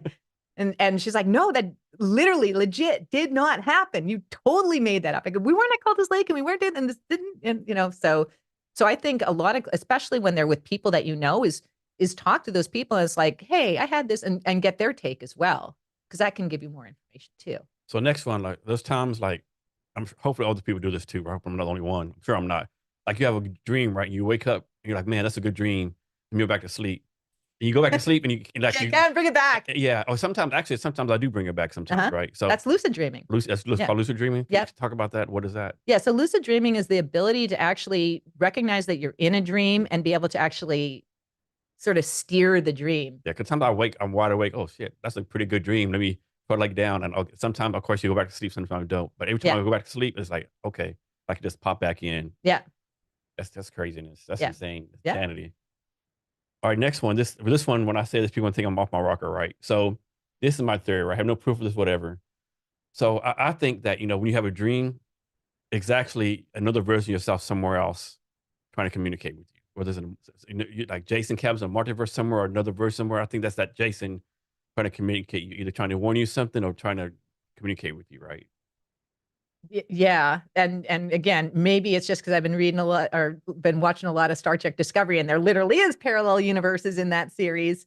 Um, yeah, I mean, but sometimes they're not. Sometimes that's a way to communicate with you so that you recognize a pattern of someone who's similar to you. Like I literally had a dream relatively recently on the 26th. See, there's my sick memory again, right? That was about the Golden Lady. And in my dream, I was identifying myself as the Golden Lady. It was kind of one of those like the Empire Strikes Back, revealed Luke Mhm. is Luke. Mhm. But so I woke, after I woke up and I reported that dream, I was convinced that I was the Golden Lady in the dream. And then later that day, I met with my collaborators of other solopreneurs that I meet with on a regular basis. And lo and behold, and I should let me preface this. So the Golden Lady dream was taking place in a place that I'd never been, where there was all this lush fruit and gardenias and just everything like I associate with Taurus energy. Like this is me being all astrological. Um, and there were these animals that were with the Golden Lady that were, I kept thinking they were cats, but they're not cats, right? So it's animals that I'd never seen before. They had a whole mad tea party vibe, and that they were setting up food for us, and we were eating food, and then we walked on this beach somewhere, me and the Golden Lady, and we're having a conversation, and she was asking me about like my biggest regret in life and all kinds of different stuff. And so I thought that, like, yes, this is a parallel universe. This is me from another universe coming back and telling me. But then later in that meeting, Kara, who is one of the people who is the facilitators of that, who is about 5 years older than me and just someone who I think is a gift in my life, because she always just straightens me out when I get it wrong, which I love that. Um, she shows up on the Zoom call with platinum blonde hair. She's black, okay, so she's darker complected, but platinum blonde hair, gold shirt, like literally the Golden Lady. Like she was literally the Golden Lady, and she's glowing, and she lives in Tulum in Mexico. And so the fruit, the vegetation, the beaches, that's what I had just dreamt about. And that wasn't me. It was Kara, like or Kara, excuse me, I'm saying her name wrong. Um, and that just kind of blew my mind. And so I haven't told her about that yet. Like I did mention the Gold Lady, but I didn't go into the details of the dream. But I'm going to have that conversation with her because I could see that as a precog. I could see that as me and Kara potentially doing a collaboration in Mexico at some point in the future. So it's just really interesting, like what we might think our dreams are initially, we might get clues later on. So I think there absolutely is precog and premonition in dreams, but a lot of it is just like other types of astrology and all these other kind of mystical things. It's really not about predicting the future as much as it is self-understanding, self-reflection, working on your own intuition. Is there something out there that says, the youngest person ever to have a dream is like 3 years old, or something saying like, Oh, how do you know? oh, That's what I say to yeah, that. or something saying like Yeah. the oldest person have a dream is like 97 years old? Like, Yeah. is there age like where people stop having dreams, or age where people start having dreams? Well, there's also, do animals dream? Like I think that we made a decision that children think a certain way, animals think a certain way, plants don't think at all. And I call bullshit on all that. It's like, how do you know? You don't know. You've made an assumption based on a hierarchy, based on some kind of supremacy model. And I'd push back on that. I think it's just a matter of being able to measure and articulate. And also just some people forget how to articulate it or never learned how, right? Like they never learned how to recall a dream. They know something's going on. And you can't tell me my dog's not dreaming. He's sitting there kicking his legs. Come on, he's totally dreaming. Have you seen that thing recently where these people found this anthill, not an ant, but like it's literally like 10,000 levels of labyrinths or stuff these ants built. They asked the scientists like, does this prove that ants are smart? They're like, oh no, they're just like doing it because they're doing it. I'm like, oh, really? Like all these millions of ants just did this out of nature, right? There's no smartness to this, like no communication, no nothing. Because they had like, where the ants had like all these we're like they're bringing like food to store, all this different stuff. Like, man, this is society, right? But all these scientists, oh no, they're just doing it right. No, that's because that gives you, again, it's that whole hierarchy, right? It's like, I'm at the top of the food chain. I am the only one who thinks bullshit. The amount of communication that needs to happen between the ants and the way that we're communicating, you don't even know. Like, this is what drives me crazy. It's like, oh, let's go to Mars. Let's go. It's like, you don't even understand the species that we live with on this planet. You just want to dumb it down and assume that their lower level, whatever they're doing, is some autonomic response. And I call bullshit on that. Even with plants and fungi underneath the earth, the way that they communicate, come on. I mean, people would tell us that, like, I had the best debate. I had someone who was trying to say, like, oh, you got to be a vegetarian because, it's inhumane to kill animals and blah, blah, blah. And, plants don't have feelings. I'm like, oh, really? Plants, do you ever sneeze when pollen comes out in the air? Like, they can take you out, man. And they are like microscopic in some cases, the kind of things they could use to kill you. So don't assume you're at the top of the food chain or that your manner of communicating is the way and the only way. I think there's a lot of untapped things that people don't know about how the other species that inhabit this planet with us communicate and create their own societies and their own civilizations. I think it's complete bullshit that we think humans are the only ones who do that. So on TikTok, there's a thing going on with this lady. She says, "Hey, tell me the real thing. People need realness now." So people like telling weird things. There's one girl, not a girl. I think she's in high school, junior, maybe like 18, 19. She goes, "Here's a weird thing for you. Whenever you get a flower, you pick the flower, and you smell the smell. That's not for your benefit. That's the flower warning other flowers that they're being attacked for them to defend themselves." Mm-hmm. And then she said, and then if that's the case, that's really true. That fresh cut smell you do when you cut grass, that's the grass screaming because you killed it. I believe that. Yeah. Yeah. Yeah. And I mean, I've often, when you're weeding in your garden and you start to get rashes because you're pulling out plants, and how is that different from uprooting other civilizations? I go, no, this is the prize plant that gets to stay here. You are just a weed and you get pulled out. So I actually, when I changed my perspective on how I actually even weed, I relocate everything. So everything's about the relocation project. And I don't necessarily feel great about that, but I also recognize that as much as I love nature, I have to be able to control nature so that I can get what I want out of the crops that I am taking care of. And I feel a sense of ownership over the things that I brought to live on the property that can't move off the property, like the trees that were already there before I got there. That's why I commune with them every morning. I just want to check in. Like, I had one of my friends who was like, I have birch trees, right? And they're supposed to, you can tap them and get syrup or whatever. I'm like, yeah, but isn't that like their circulation system? Like, isn't that kind of what you're doing? It's like you're taking blood from them. And he goes, oh, it's fine. It doesn't bother them at all.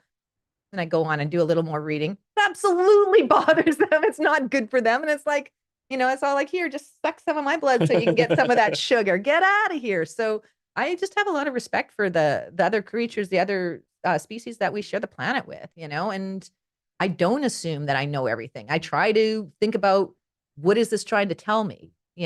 What's trying to be, I don't, and also, talking about that, what's more dangerous, the bear or the man. I always find it interesting that how many people are scared of wild animals. Like, I grew up, like I said, I'm rather wild myself. I'm indigenous, right? And so I spent lots of time in the woods with wild animals. I've never been attacked. I had posted a picture not too long ago of walking around in Souk up in Vancouver Island, and, mountain lion was just cruising on by, and everyone's like, what did you do? I'm like, nothing. I took a picture of her, she's pretty, that's all I did. And she kept doing her thing and I kept doing my thing. And it's people who are scared of wild animals. I always think it's really strange because it's like, well, they could attack you. I'm like, why? Because you would attack it? Because you would kill it? Is that, so you would just assume that they have the same motives that you do? They're just trying to go about their day. They're not trying to bother you, for the most part. Like, a lot of times, I think it's interesting when creatures actually watch you and are interested. Like, I have a lot of hummingbirds at my place. And even more so after my father passed away. And there's part of me that's like, oh, my dad's sending me hummingbirds, like that's what's happening here. Either that or no, you just have a lot of things that actually attract hummingbirds in your garden, and all the feeders might help too. But I also think it's really interesting that the elk that are on I share, my property with probably about 25, 30 elk it's their grazing range, right? So they'll cruise by. They never are scared of me. They're never scared of my dog. We all have mutual respect for each other, cruise around together, and everyone's all like, but that big elk back there, it was like, holy shit, you got to be careful. And I'm all like, why? He's just, give him apples, like, he's fine. He's not bothering me. And plus he leaves me poop, and I put that in my garden, and it's great fertilizer, and it all works out. So back to trees, I could maybe make this up, but it hasn't been proven. Like, suppose you have like 10 trees, like called X trees, right? If you plant a tree that's not an X tree, those X trees will actually like strangle that foreign tree, Root like kill the system. roots. Yeah, is that true? I've heard that before. Depends if they're, have you heard of companion gardening? No. So companion gardening is when you plant plants together that actually coexist symbiotically. And so like I literally just moved some mint under my blueberry bushes because I need something that'll help deter the weeds. And those are companion plants. So those ones will intertwine their roots and they'll actually get along. It's just like people, maybe other species, like some species are perfectly adept at coexisting and other species are not. They will just go ahead and kill.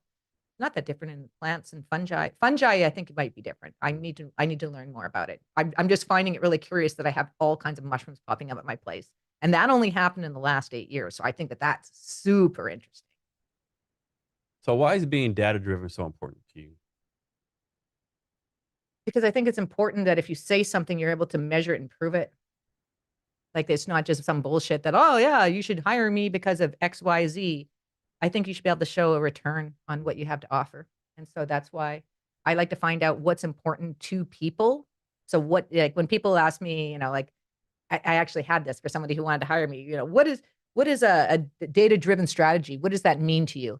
I'm like, and I said back to him, I think that's probably why he didn't hire me because he thought I was being weird. I don't know.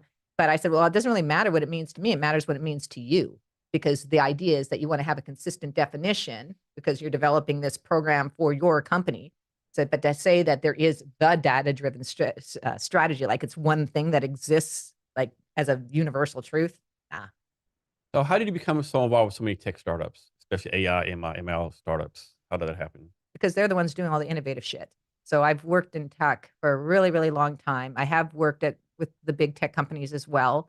And that's part of why I broke off and started doing my own consulting is because I found that the big companies are not where the innovation's at. It's the startups. And also just because of who I want to serve as my clients, I want to serve the people who don't necessarily have the voices. I want to be able to get the better products out to market so that people can actually use them because there's a lot of people who are dissatisfied with the technology that's available and they think that that's all they can do because they've been told, well, I can't build an app. And I'm like, bullshit, of course you can.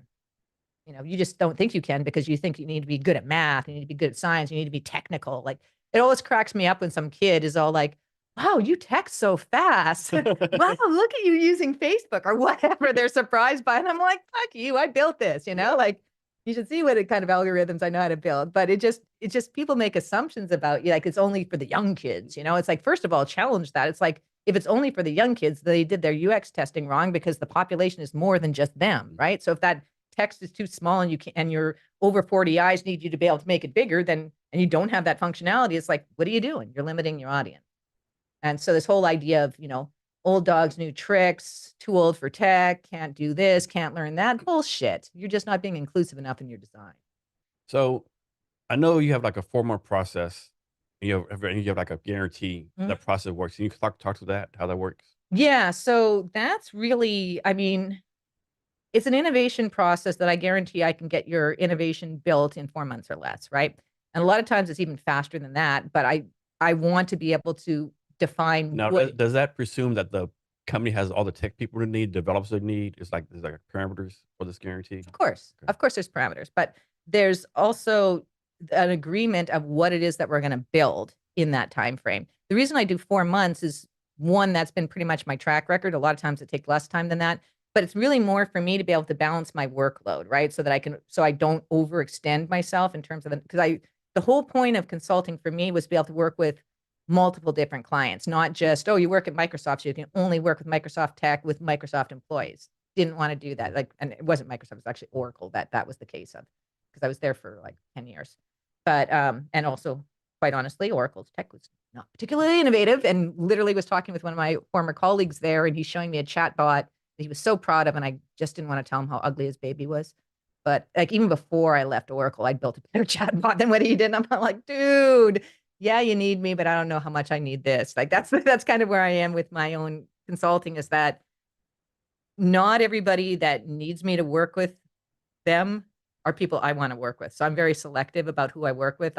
mostly interested in stuff that's really cutting edge that I know can make an impact. And that's generally who I pick to work with. And that's usually startups. The challenge with startups, of course, is that they generally don't have money. So in a lot of cases, that's me also, is helping them find the money, because I'm very good at, like, scary, freaky memory, right? It's also in my brain. I have all those connections and connecting the dots. That's my network of people too. So I'm not just about self-serving myself and getting clients from myself. A lot of times when I'm talking with people, I want to know how I can help them and best support them. And that might mean, oh, let me make this introduction to you, or, oh, this person can build that for you. I love being that person as well. Like, if I can be that neuron in the neural network, have at her. So what is your business model? Like if a startup can't pay you, like you like take equity and get money later on, like how's that business model working for you? For the most part, people pay up front. So that's how it is. Like, and I also work, like, generally, if you haven't worked with me before, it might seem like that's a big chunk of change to put forward. So I do offer smaller packages as well, where I'll do like 5 hours of consulting or 10 hours of consulting. And a lot of what I would shop to somebody, like if somebody, like today I was meeting with a client at Loon before I came here. She's got a number of different things, and she already knows she wants to work with me. But I also like to say, let's work on a small piece first, and tell me, and we talk about what it is that you want to be able to do. And then based on that, I'll say, that'll take me 5 hours. Like, no, no, it's way more work than that. I go, that'll take me 5 hours. And so I'll offer them a 5 hour consulting package. Or if it's something that I know will take me 10 hours, like that's usually what I do, is I give them a 5 or a 10 hour option. And almost any small piece of work that they want me to do, whether it's evaluating their product, whether it's building them a prototype, whatever, I can generally get it done in either a 5 hour or a 10 hour framework. So I like to do that and offer that to people first before they make the deep dive in, because otherwise it seems like super expensive to work with you. The other time too, I mean, because startups, I mean, I've introduced people to incubators. I sit on a lot of incubator panels. And so I get brought in as like a expert speaker, whatever. And I will make a connection there as well. It's all like, they'll talk about, I'm really interested in this kind of technology. It's like, oh, I just saw these guys present at demo days. They're down in Atlanta. Let me make that introduction. And I've literally had a lot of that, like a lot of serendipity for me. Like I was explaining that to one of the chief technical officers I used to work for. He's all like, you're just lucky. I'm like, serendipitous. Like, that's for sure. Like, even that day I was driving into the office and I'd left my key card, and I'm behind, and someone pulls up behind me, and I'm like, oh shit, now I'm stuck here. But the person who pulled up behind me was a friend of mine, as it turned out, and she had a key card, so I could let myself in, I could let her in, and I could get that. So that's the kind of thing that I think it happens to me a lot. And so I'm happy to make those kind of serendipitous introductions as well. So when I do triage calls, when I'm, what I call my sorting process, right? It's really me. How can I best help you? And it's best helping you isn't always working with me. Best helping you might be pointing you to the money. It might be pointing you to the resource. It might be, introducing you to a developer who can build that shit for you. So yeah. So how about this one? Like I'm sure maybe this has happened, but like, what happens like a founder wants to bring you on, but the founder's like, hey, like I want to bring you on, but I just have the time for that. I'm doing so much stuff. How do you convince the founder, no, you actually have the time to do this and you need to make time for this? I'm very persuasive. So if it's a matter of time, time's an easy one. And I can make the argument based on, whatever statistics make sense to them, whatever metrics make sense to them. Like, this is what it's going to cost you. Like, for me, because I'm really strong at math and I find out what's important to people and how they measure it, I can do the ROI pretty quickly, and I can tell them that, and then I can back it up, right? So I can show my work, right, about how we got there. Most people that I get beyond that triage stage to and go to consult, almost everybody wants to work with me once we've gotten there. And it's really, for me, a matter of, can I balance this in with my workload and what else I have to do? So that's kind of where we go. I generally don't have people who say, if they say we don't have the time, we don't even go to the consult phase. Like, if this is not a priority for you, I can say to them, it's like, well, 6 months down the road, I might not have space for you. That's why, I do the things in the 4-month windows, is so that I can, plan my schedule. And in some cases I have had waiting lists where somebody wanted to work with me and I'm like, I'm sorry, I'm full. I can only take on 6 people at a time. And your customers mainly in Seattle, you're across the United States? Across the world. Okay. And then how do you find your customers? You have like a marketing plan you do, or like word of mouth? They find me. Okay. So there's that old saying, some people say it's a proverb or an affirmation. I might say it's a spell. but it's I don't chase, I attract. What I desire desires me back. Okay. And so I put out a vibe. I have had designed plenty of sales training early in my career. So I know that what we're doing right now in the world of social media is the volume sales model. And I'm a boutique girl. I don't want everybody, and I can only work with 6 people at a time. So I put it more like into people who are looking for significant value, and I can, if people don't value me, then it's like, okay, see ya. And so it's a 4 month process. What happens after the 4 month process? Of you stay on as a consultant, like maybe less intensive, or is it Most done? people want to book me for another form of engagement. Is Okay. so the whole idea of the boutique model is really more based on repeat and referral business, right? And so it's really a matter of, once you have your foot in the door, how do you keep staying queued up, right? So I what's really nice about a lot of my startup clients though is that they do have phasing, right? So we look at where they need the most bang for my buck. But the other thing with my 4 month offer that I do is that I'm actually training your staff. So it's not just you're getting this kick-ass product at the end of the 4 months. You've also learned by process of how to do it. So you can replicate what we've done with another team on another project. And that's intentional. Like, that's how I get to be generative, right? Is that it's like Vidal Sassoon. I tell 2 friends and they too tell 2 friends, and so on and so on and so on, right? Is that I want to teach people how to do innovation the way that I do it so that they can be innovative. And that's, you can see that in my LinkedIn reviews, like in terms of people that I've mentored over the years. They've literally, like, this model that I came up with is literally what I've been doing professionally, right? It's what Oracle would hire me to do. It's Fund Microsystems would hire me to do. It's what Visa hired me to do. It's basically upskill our people. And the way that I was going to be able to do this as one person was by taking leads, people who wanted to change in their careers. They wanted to develop in this area. And so I teach them how to lead the project and just give them enough shadowing and mentoring, and then eventually fade out and then just do sit-ins and check-ins. So I might be one person working with 5 leads. Each of those 5 leads has their own team. I'm teaching the leads and then with their team at the beginning as well, until they're at a place where they can lead the team. And then everybody in their team gets the experience. Like, you can see that how that would spider web out, right? That's how I do it. So next one, I start where you have a 182% ROI. Like how does that number come up, and how can you prove that to people? That's hard. That comes up right at the beginning, and finding out what it is, the problem that you want to solve, and how you're going to measure it.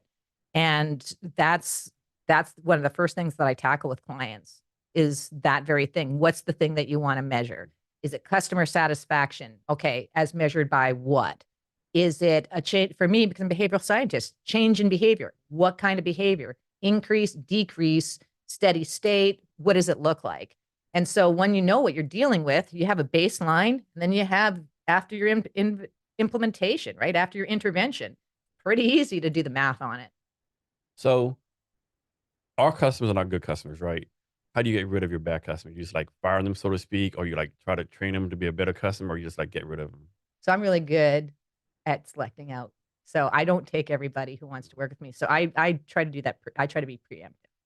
So I'm never finding myself in a position where I'm so desperate for a client that I just take on someone for the money. I won't do that, because it never works out. It actually will do you more harm than good. So I got out my bad clients when I worked for other companies.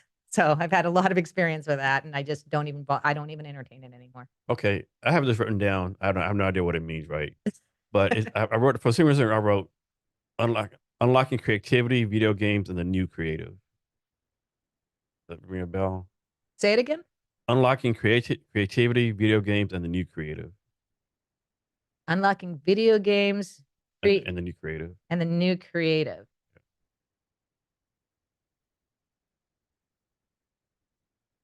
Let me put in the maybe I'll find it from YouTube.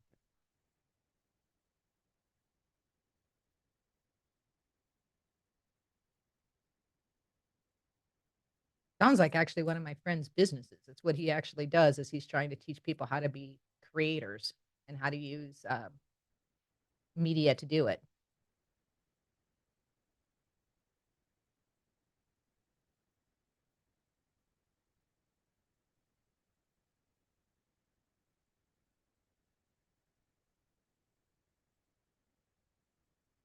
Oh no, okay, it was some kind of event. This right here.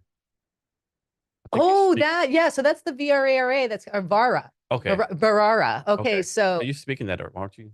I am going to be attending Attending. that. Okay. Yeah. So the VRARA is a professional organization that focuses on virtual reality, extended reality, and augmented reality. So Roberto is the chapter president of the Seattle chapter, and then Julia Beabout, she and I have had a couple of conversations already about collaborating on a few things. She does mostly AR work.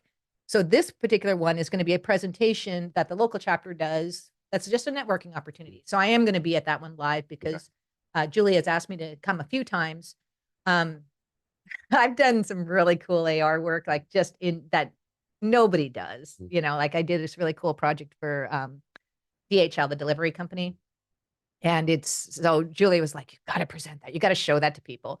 And then the other thing I was thinking about doing for this, but I don't know if I want to yet. But one of the last things I built for the last company I'd worked for before I started doing my own gig, I built VR, AR business cards. So basically, you have a business card that has a QR code on it. You scan the QR code, and then your Jason avatar or Jason video comes up and it starts talking in your voice and it makes some kind of speech and some kind of call to action, right?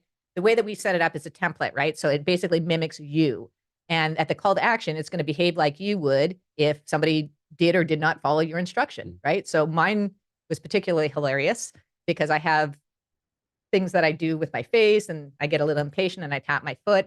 So if the call to action was like, go visit my LinkedIn page or whatever, if you haven't done it, I will chastise you for not doing it, right? So I wanted to actually recreate another one of those to show them because they hadn't heard of doing such things before. I'm like, well, if you're going to do a business card, you might as well have something like, Yeah. everybody's got a phone, right? Scan the QR code and make it do something cool. So I was actually going to play around with Godot and see if I could recreate that in Godot and just as a way for me to give me something to work on a project to apply it to. I used like I think Eightfold. I think I might have was what I originally created in. I can't remember, but So what's your take on the current status of the AR, VR, AI, ML community here in Seattle? Is it ahead of schedule where it needs to be, or do you need a lot of help? What's your take on that?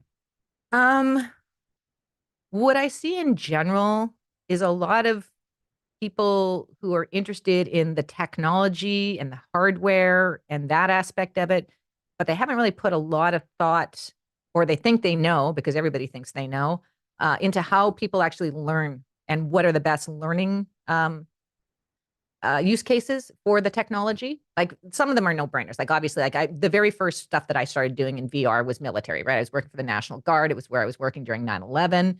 And I was creating for MOS's, some of their, like, I remember doing board training. And it was super cool. And everyone's like, what are you doing? I'm like, I want people to have the experience what it's like to look through a board and actually see it.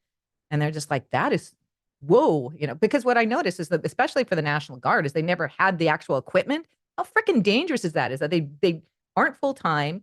They don't actually have the right equipment to train on. And then you're going to put them into battle when you need it. Make that make sense. So for me, like the military uses, they've always been ahead when it came to extended reality. Definitely medical is up there as well. But teachers want to use it, but they don't realize the potential for it to actually be more harmful than helpful. So I'll give you a couple of examples. So everybody loves the Meta Quest headset because it's inexpensive and it's, you got the metaverse, it's already established, pretty easy to create environments in there. And there's lots of companies that are creating environments in there. So teachers are using this in the class, barely up to speed themselves.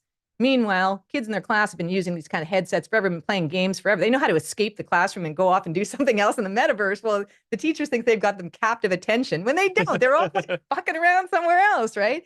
So they thought that, letting kids pass notes in classrooms or just leave the classroom was a problem. It's like you've given them a whole world to go explore in the metaverse. Like Roblox, all Minecraft, all of these like gaming environments. There's so many predators out there. It's like, my God, if you don't understand how to safeguard the kids that are in your care and you're trying to use metaverse for that, that's a problem. So that's one that's really problematic, is that people who are trying to lead the charge and be the instructors aren't as skilled in it as the people using the kids, their audience. The other is the data leakage, right? Like people don't think about, like, when you're in a headset and you can see where it's setting a parameter around what's your recordable space, but all the other things in your environment that are being data collected on that you didn't consent to, that all of a sudden is feeding into Facebook, and Facebook being what it is, and it's a major, major data collection platform. For me, I think a lot of us need to be a little more concerned about the status quo of why we allow these large tech companies to own our data, like why we allow ourselves to be harvested and why that's okay and why we aren't challenging and making laws around that, because that to me is what's could prevent a lot of problematic behavior. And I think it's people like to talk about UBI. That's a way that we could actually get to UBI in a way that makes sense. If we're going to be creating data, then we should own the data that we create from all the different devices that we have, or choose to opt out and really opt out. Like they don't get to just use us like that. That's the kind of thing that I think about, is that we should be able to own our own data. We should be able to create our own software, our own apps to use our data the way that we want. So say I want to lose weight, right? I want to have an app that isn't going to be fed into the cloud somewhere that someone can then market me a bunch of weight loss shit that I would never buy anyway. But I want to be able to record the things that are meaningful that would help me lose weight. And I want the app to be able to track that just for me, just for my own purposes. Maybe if I want to share that with my doctor, so when my doctor tells me, it's like, oh, no, I'm not going to give you this menopause drug because blah, blah, blah. You just change your exercise. No, look, I've done it. See, here's the data. That's what I think. That's the world that I want to live in. I want to live in a world where people are very savvy to all the different ways that data are being collected on us. I want us to be able to take control of our own data and be able to say, yeah, I do actually want to have things that are marketed towards me, and give consent that is legit for this purpose, not in the fine print. You have to dig down and, cookies default to fucking you over and all of that, right? Like, it's like, that's the stuff that I really want to make impact around. So I think that people who are more activist oriented or are more interested in politics or the law, get involved in data from that perspective. You don't have to be in tech to be able to be data aware like that and to be able to make a difference, right?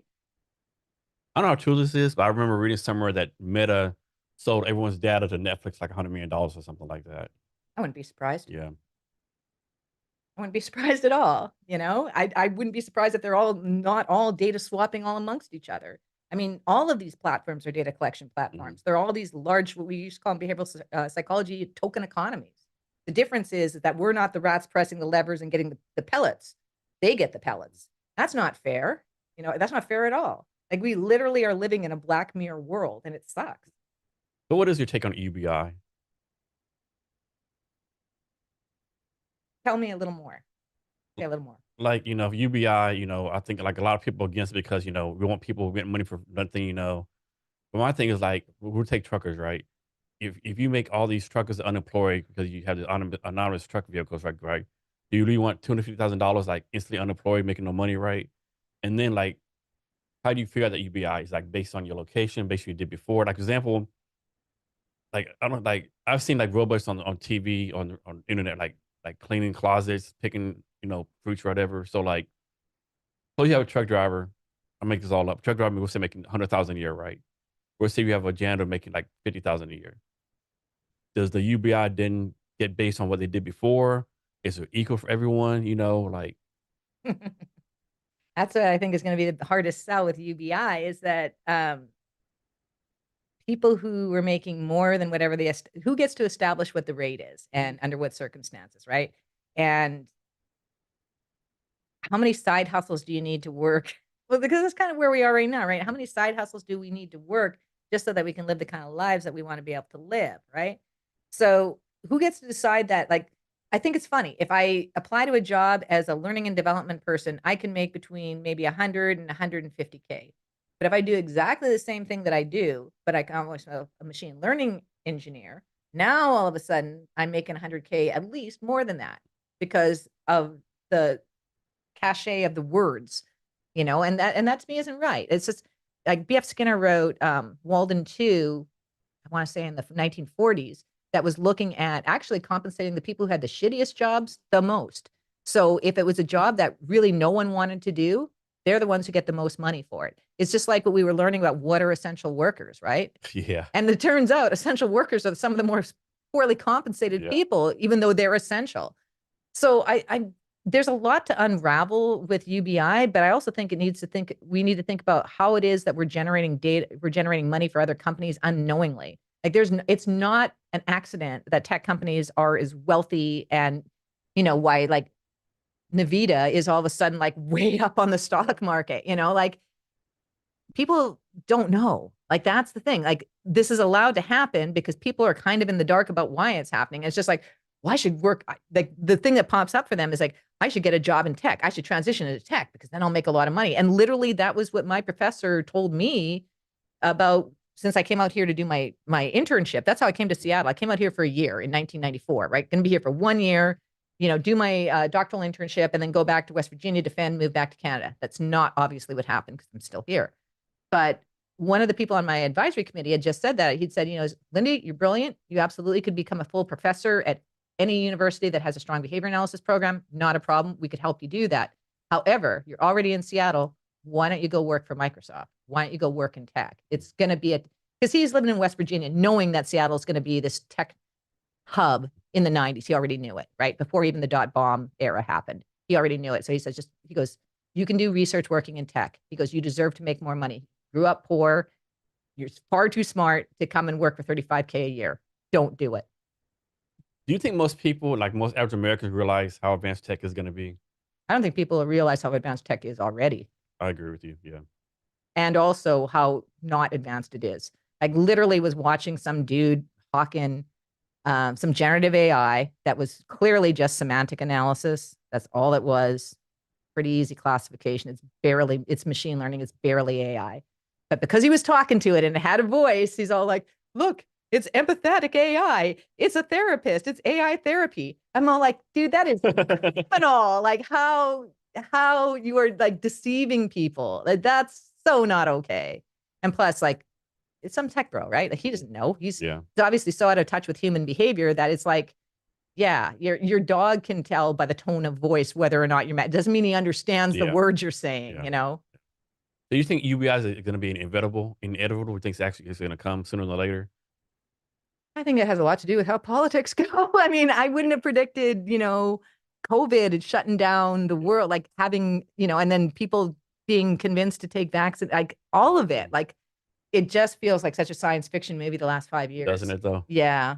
Like it's so it's like making the hard prediction about like, are we ever going to become a world economy as opposed to like a bunch of separate nations? Mm-hmm. Like that's the other question, right? I mean, there's a lot of hard things to figure out around data. And it is like, we were just talking about this, me and like my previous client, we're talking about that being the arms race is over data. That's the latest arms race. And so you have 6 clients right now, right? I have more than 6. More than 6. So I thought you said your limit was 6. At one time. Yeah. So I've got people who are on a waiting list and I've got people who have finished up who want to come back. But yeah, 6 is the most that I can work with simultaneously. So okay. I try to stagger. Okay. Can you talk about like some of the things they're doing, like that excites you, So I've talked a little bit about the dream analysis app. That's one that's super cool and super exciting. The GPT group that I work with, that's Chat Black GPT. That's Aaron Reddick's here in Seattle. Excited about that because it's culturally diverse GPT, which we need because we've already seen with a lot of large language models and a lot of AI in general is that there's bias. Dr. Joy's book, Unmasking AI, is a really good example of that. Her Netflix show, Coded Bias, even more so.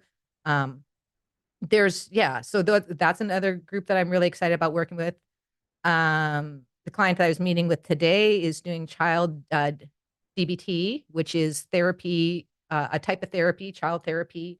The particular person that she's working with is Ukrainian, and she's actually offering this therapy for children of the Ukraine, right? So she's got over 200 Ukrainian therapists already enrolled in the program, and it's basically helping with the trauma of, going through war, as kids growing up in a war-torn country. Yeah. So that's another one that I think like none of my clients are doing trivial, superficial things. Like they're all big moonshot stuff, right? Important stuff that the world needs, right? Another one that I'm just working with now, we haven't quite signed because she needs her money, is Quiver. And Quiver is femtech. It's based on female pleasure. So it kind of competes with, oh my God, yes, but way more than that. Another group that I'm super excited about is MoveSpot. They're based out of Atlanta.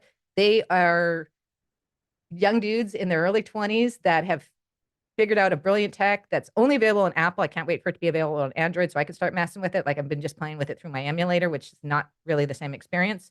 But what they've created is a way to get people off of social media and get to being able to meet in person. So that whole idea of the kids who came up as teenagers through the COVID era, who don't have the socialization skills, who missed out on that.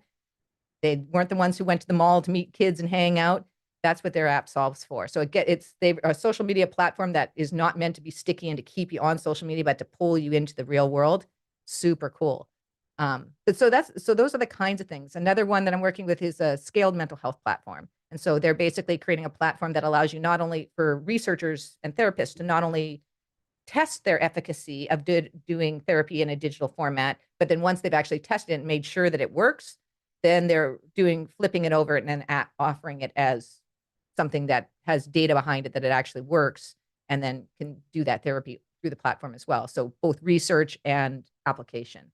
So when you decided what startup to work with, is it more based on the founder themselves, your belief in the founder can make it happen? Is it more based on the idea?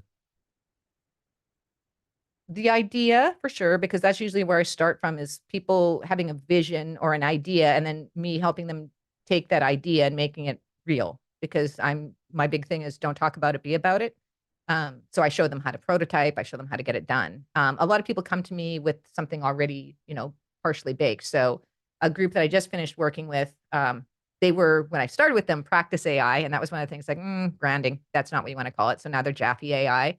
Um, they just finished their beta, and that's another conversational engine for you to practice hard conversations before you actually have to have them in person. So you're using this large language model to practice having difficult conversations with. And it's very sympathetic and very supportive. So it's not going to, cuss you out if you say the wrong things, but it will correct you. And it allows you to, do it in a safe environment, right? So that one's going to be a huge hit. I know they needed to get it ready because there's a big conference, ATD conference down in New Orleans that's coming up at the end of this month. So they needed to have their beta test done. So I helped them just by doing some specific kind of consulting. Here's some things you need to look at. So I know that they're working that out. After they do their ATD presentation, I'm sure they'll have more that they want me to do with them. So, and that was Joe reaching out to me. A lot of times it's just people reaching out to me because they know someone who's worked with me in the past, they've worked with me in the past, or I've just said something in some medium that connected with them. And then they talk to me and they're like, I really like that. I want to learn more. And then there's lots of people who just want to collaborate with me. And I'll do that too. Like I will do collaborations with people because if it can help and I have the time, happy to do it. So two-part question. From your point of view, what are like some characteristics or values of successful founders and then the ones of like unsuccessful founders? I think the biggest differentiator is that openness to ideas that are different from yours. And so being open and then being able to pivot. So when you get feedback that, being able to set aside your ego, let the data drive you, and then also how customer or learner or end user focused they are. Because if they're only about their own objectives, they're going to miss the mark of the user base. Like those folks who, like one of my current pet peeves lately with tech and the software that goes with it is that people are now like crowdsourcing their UX testing. They're putting out their product and they're making people pay for something that's half baked so that they'll get feedback on it. And, they're making money off of that versus when I came up and how I still do work is I do the UX testing iteratively. So as we're developing prototypes, as we're developing iterations, we're doing that user testing, but it's not mass because you don't need to. You don't need, like when you crowdsource like that, you're actually muddying up your data. So you can't tell, like I was even saying this to Patrick with one of the Dream Amigo people. Like he was basically using LinkedIn to do some crowdsourcing about whether he should add this feature into his app. And one of the guys who responded, I'm like, Patrick, now you're going to have to figure out who made that comment and funnel that out because he's never going to be somebody who's going to use your app in the first place anyway. So I'm not a fan of that whole, crowdsource and find out, like, no, the whole break thing, move fast and break things is stupid, because then who are you breaking? Like there's always someone who's going to be hurt by that along the line and it's not you. So you don't give a fuck. And I'm just like, that's not okay. Like that's really not okay. So for me, it's move a little slower and plan accordingly and test, like work iteratively and test with smaller groups of people. You can do that. You should do that. Can you talk about some of the incubators that you're involved with, like you said earlier? So Pioneer Square Labs, AI2, and then of course, Y Incubator down in Silicon. Another group up in Vancouver that I haven't met with yet, but I'm gonna because you know, Canadian, gotta get some of that kind of representation. And then I was recently working with some folks out of Denver as well. That's where the latest Denver demo days that that's where I found Quiver and I found MoveSpot actually. Nice. Um, so what's your future plan for yourself? Do you like want like be known as a startup learning person? You want like, take over the world, or you like want to be the number one person who does this stuff, or you like just want to keep the more boutique thing, like you said earlier? So one of the things I get asked a lot is about, and even when I was in like secondary school, is about running for office and politics because speak persuasively and I'm good at convincing people of things. But I've always been of the opinion that that's the person who should be the campaign manager, not the candidate. So I am all about making other people look good and helping other people. If along the way we build products that are patentable, and heck yeah, my name should be on the patent because I missed at least 5 patent opportunities where it was my idea and my name's not on those patents. And meanwhile, Larry Ellison owns how many islands in Hawaii now? And does he really need more? Um, so I'm not ruling out that I won't build something cool myself and that I won't pursue products. So there's lots of things that I've done prior to, because I'm 55. I've done a lot of things already. And some things I've shelved that I might bring back if I have the right partner to work on with them. Because that's what I think a lot of those things are. I don't think they were bad ideas. I think they were the wrong partner or the wrong timing. Because a lot of times I'm ahead of my time, right? Like a lot of people are. So right now, where I am in my life right now is really about helping other people maximize their potential. And we'll see where it goes. You ever see yourself quote unquote retiring? Or you plan like, I am retired right now. yeah, I don't think, or do you see yourself like doing stuff until like, the end, so to speak? Well, we never know how much time we're going to have. Mhm. So that's the other thing too. I would like to be in a position where I make enough money that I can start to fund the people that need the funding. Because I know more people who need money that have great ideas that need that. That's what they need the most is the money. It's not that they need my assistance. They've got the brilliance. They've got all the other things. That's what they need. So if that's the role that I can play, so be it. And that's what I want to be able to do. My whole thing is about turning tech upside down because I've had enough experiences with tech bros, and I know it's not really working for most of us. So you say earlier a spiritual person. What does that? What does it mean to be a spiritual person? Like, does it mean you meditate every day? Like, you talk to trees every day? Like, you talk to you talk to your elk every day? Like, what does it mean to be spiritual? Um, And why is that important to you to be a spiritual person? That is, I think, deep in my DNA. I think that that's the people, the tribes that I come from, the people that came before me. It's just my way to honor, it sounds cliche, but it's honoring my ancestors. And that's what I'm doing. Like I'm giving back by showing appreciation for those who came before me. And and again, I think it's a big thing when your parents die, right? When my mom died, I started to take on the characteristics that I really feel I got from her and really leaned into those. When my father died, same thing.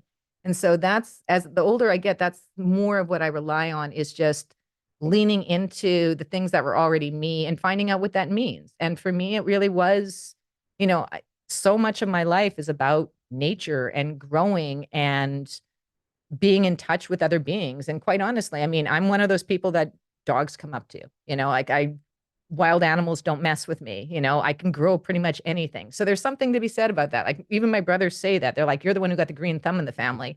I'm like, I'm the one who paid attention to it. And I'm the one who continues to pay attention to it. I think where you put your attention is where things change in your life. And I put a lot of attention there because it's important because I spend a lot of time in fake shit, right? Like in the synthetic world. So I like to remember what's real. Like I said, like how much of it is real, like that's memory that really happened, and how much is just some bullshit my brain made up. Like I just like to make sure that I can tell the difference because, yeah, people said I'm a little bit crazy. And I was like, am I though? Maybe I just see things that you don't see. So you've been involved with Seattle tech startups for a little bit, right? Mhm. So from your point of view, what are some like pros and cons of the Seattle tech startup scene? I think there's a lot of focus on the hard tech. There's a lot of focus on the hardware. There's a lot of focus on Aerosmith. There's a lot of focus on defense. I think we need to think more broadly about who we're funding and why. And I think we need to think about people having expertise beyond just their technical expertise and matching those folks up with people. Like, it's for me, there's so many people who have good ideas and don't have the technical acumen that we could really service better by just giving them the tech resources, like making that introduction. That's where I'd really like to see the focus. I'd really like to see the focus on, femtech. I'm a woman, right? I want to see more women founders funded, because we're not, I mean, 97.1% of funding goes to men. Come on, you can't tell me that they're the only ones with good ideas. Um, and then a lot of women's ideas are, you have to fight so much harder, and women don't want to have to fight. And I think that's the other thing too, is like, why does everything have to be about hustle? Like, why can't we live a softer life and still be productive? One of my favorite people, and I want her to be a client, and I'm holding space for her, has this brilliant project called The Great Exhale. And it's all about creating a softer space for a community of women who have been traditionally marginalized. And she's got a great response to it. And she doesn't know how to make it better because everybody's telling her how awesome it is. Because when you're used to getting scraps, man, those scraps taste tasty. And I'm like, why are you not having like the cordon bleu though? So let me in there. Let me take a look at what's really going on, and let's see if we can really wow these women. We don't want them just to be, satisfied because they're getting something. How can we really revolutionize so that they can maximize their lives? I know stats always show, like the more diverse a founder team is, the more likely they're going to be like successful. Like female founders, like solo, like startups, like three female founders always are more successful right in the long run. But yet still the money, like you said, like 99,000% to men, right? Like you would think of VC be smart. Oh shit, the stats show I should invest in females. But I mean, it's like, it has been there. So I got involved with tech startups like probably 2015, 2016. And it's always been like that. It doesn't get better, right? It's like, you think these VCs are just stuck in their ways. And like, it's like, this seems like simple math. Like, okay, the stats show investor diverse teams, you're going to be more successful. But like, it's not happening for some reason. There are some VCs and angels who are onto that tip, which I'm grateful for. And those are the ones that I'm pointing to where the really big profit margins are. I'm like, yeah, but look at her. I know what you see here is an alternate pornography site, but what I see here is a different approach to doing content moderation that Meta and Nextdoor and TikTok really should be doing. And she has the data to demonstrate that we should force them to do it. So because of the harm that they're causing by not doing it, um, I need to make that message as amplified as possible. And so the Cindy Gallups of the world, I want them to be the ones who get the money, because they've been doing, I mean, Cindy's not new. She's been doing what she's been doing for 15 years. She's done the TED Talks. She's a freaking icon. She's worked for some of the, and raised money, significant money for other companies, most of her career. She's educated from Oxford. I mean, this is the thing that I say too. It's like, what more do we need to do to prove that we know what the F we're doing? Like any bro could walk in with less than half of those credentials and just have some confidence, and we're throwing 12 mil at them. You know what Cindy could do with 12 mil? I mean, so it's got to go beyond just those those unicorn VCs and angels who have done the math and have done the crunching and can see why it makes sense to invest, not just in women. I mean, women is one demographic that's traditionally underfunded, but so are people of color. I mean, was this a brilliant translation program I saw, like just the number of people who are Spanish speakers living in the United States who can't function in their daily lives because people don't speak Spanish, and their translator is basically gives them that service at a pinpoint with a human translator to be able to have a conversation that can mean the difference between them staying in a country or being deported, that kind of a thing. I'm gonna show you this real fast. Yeah. So the thing was like, think about how men and women think differently, right? And so this is a hula hoop challenge, men versus women.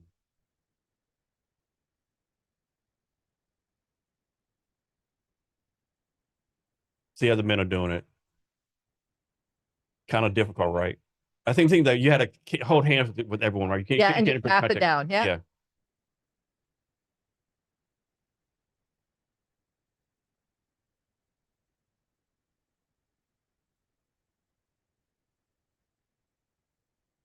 Why are they doing it like that? Just Okay, I have an idea of how I would do it differently already, but no, now here come the woman.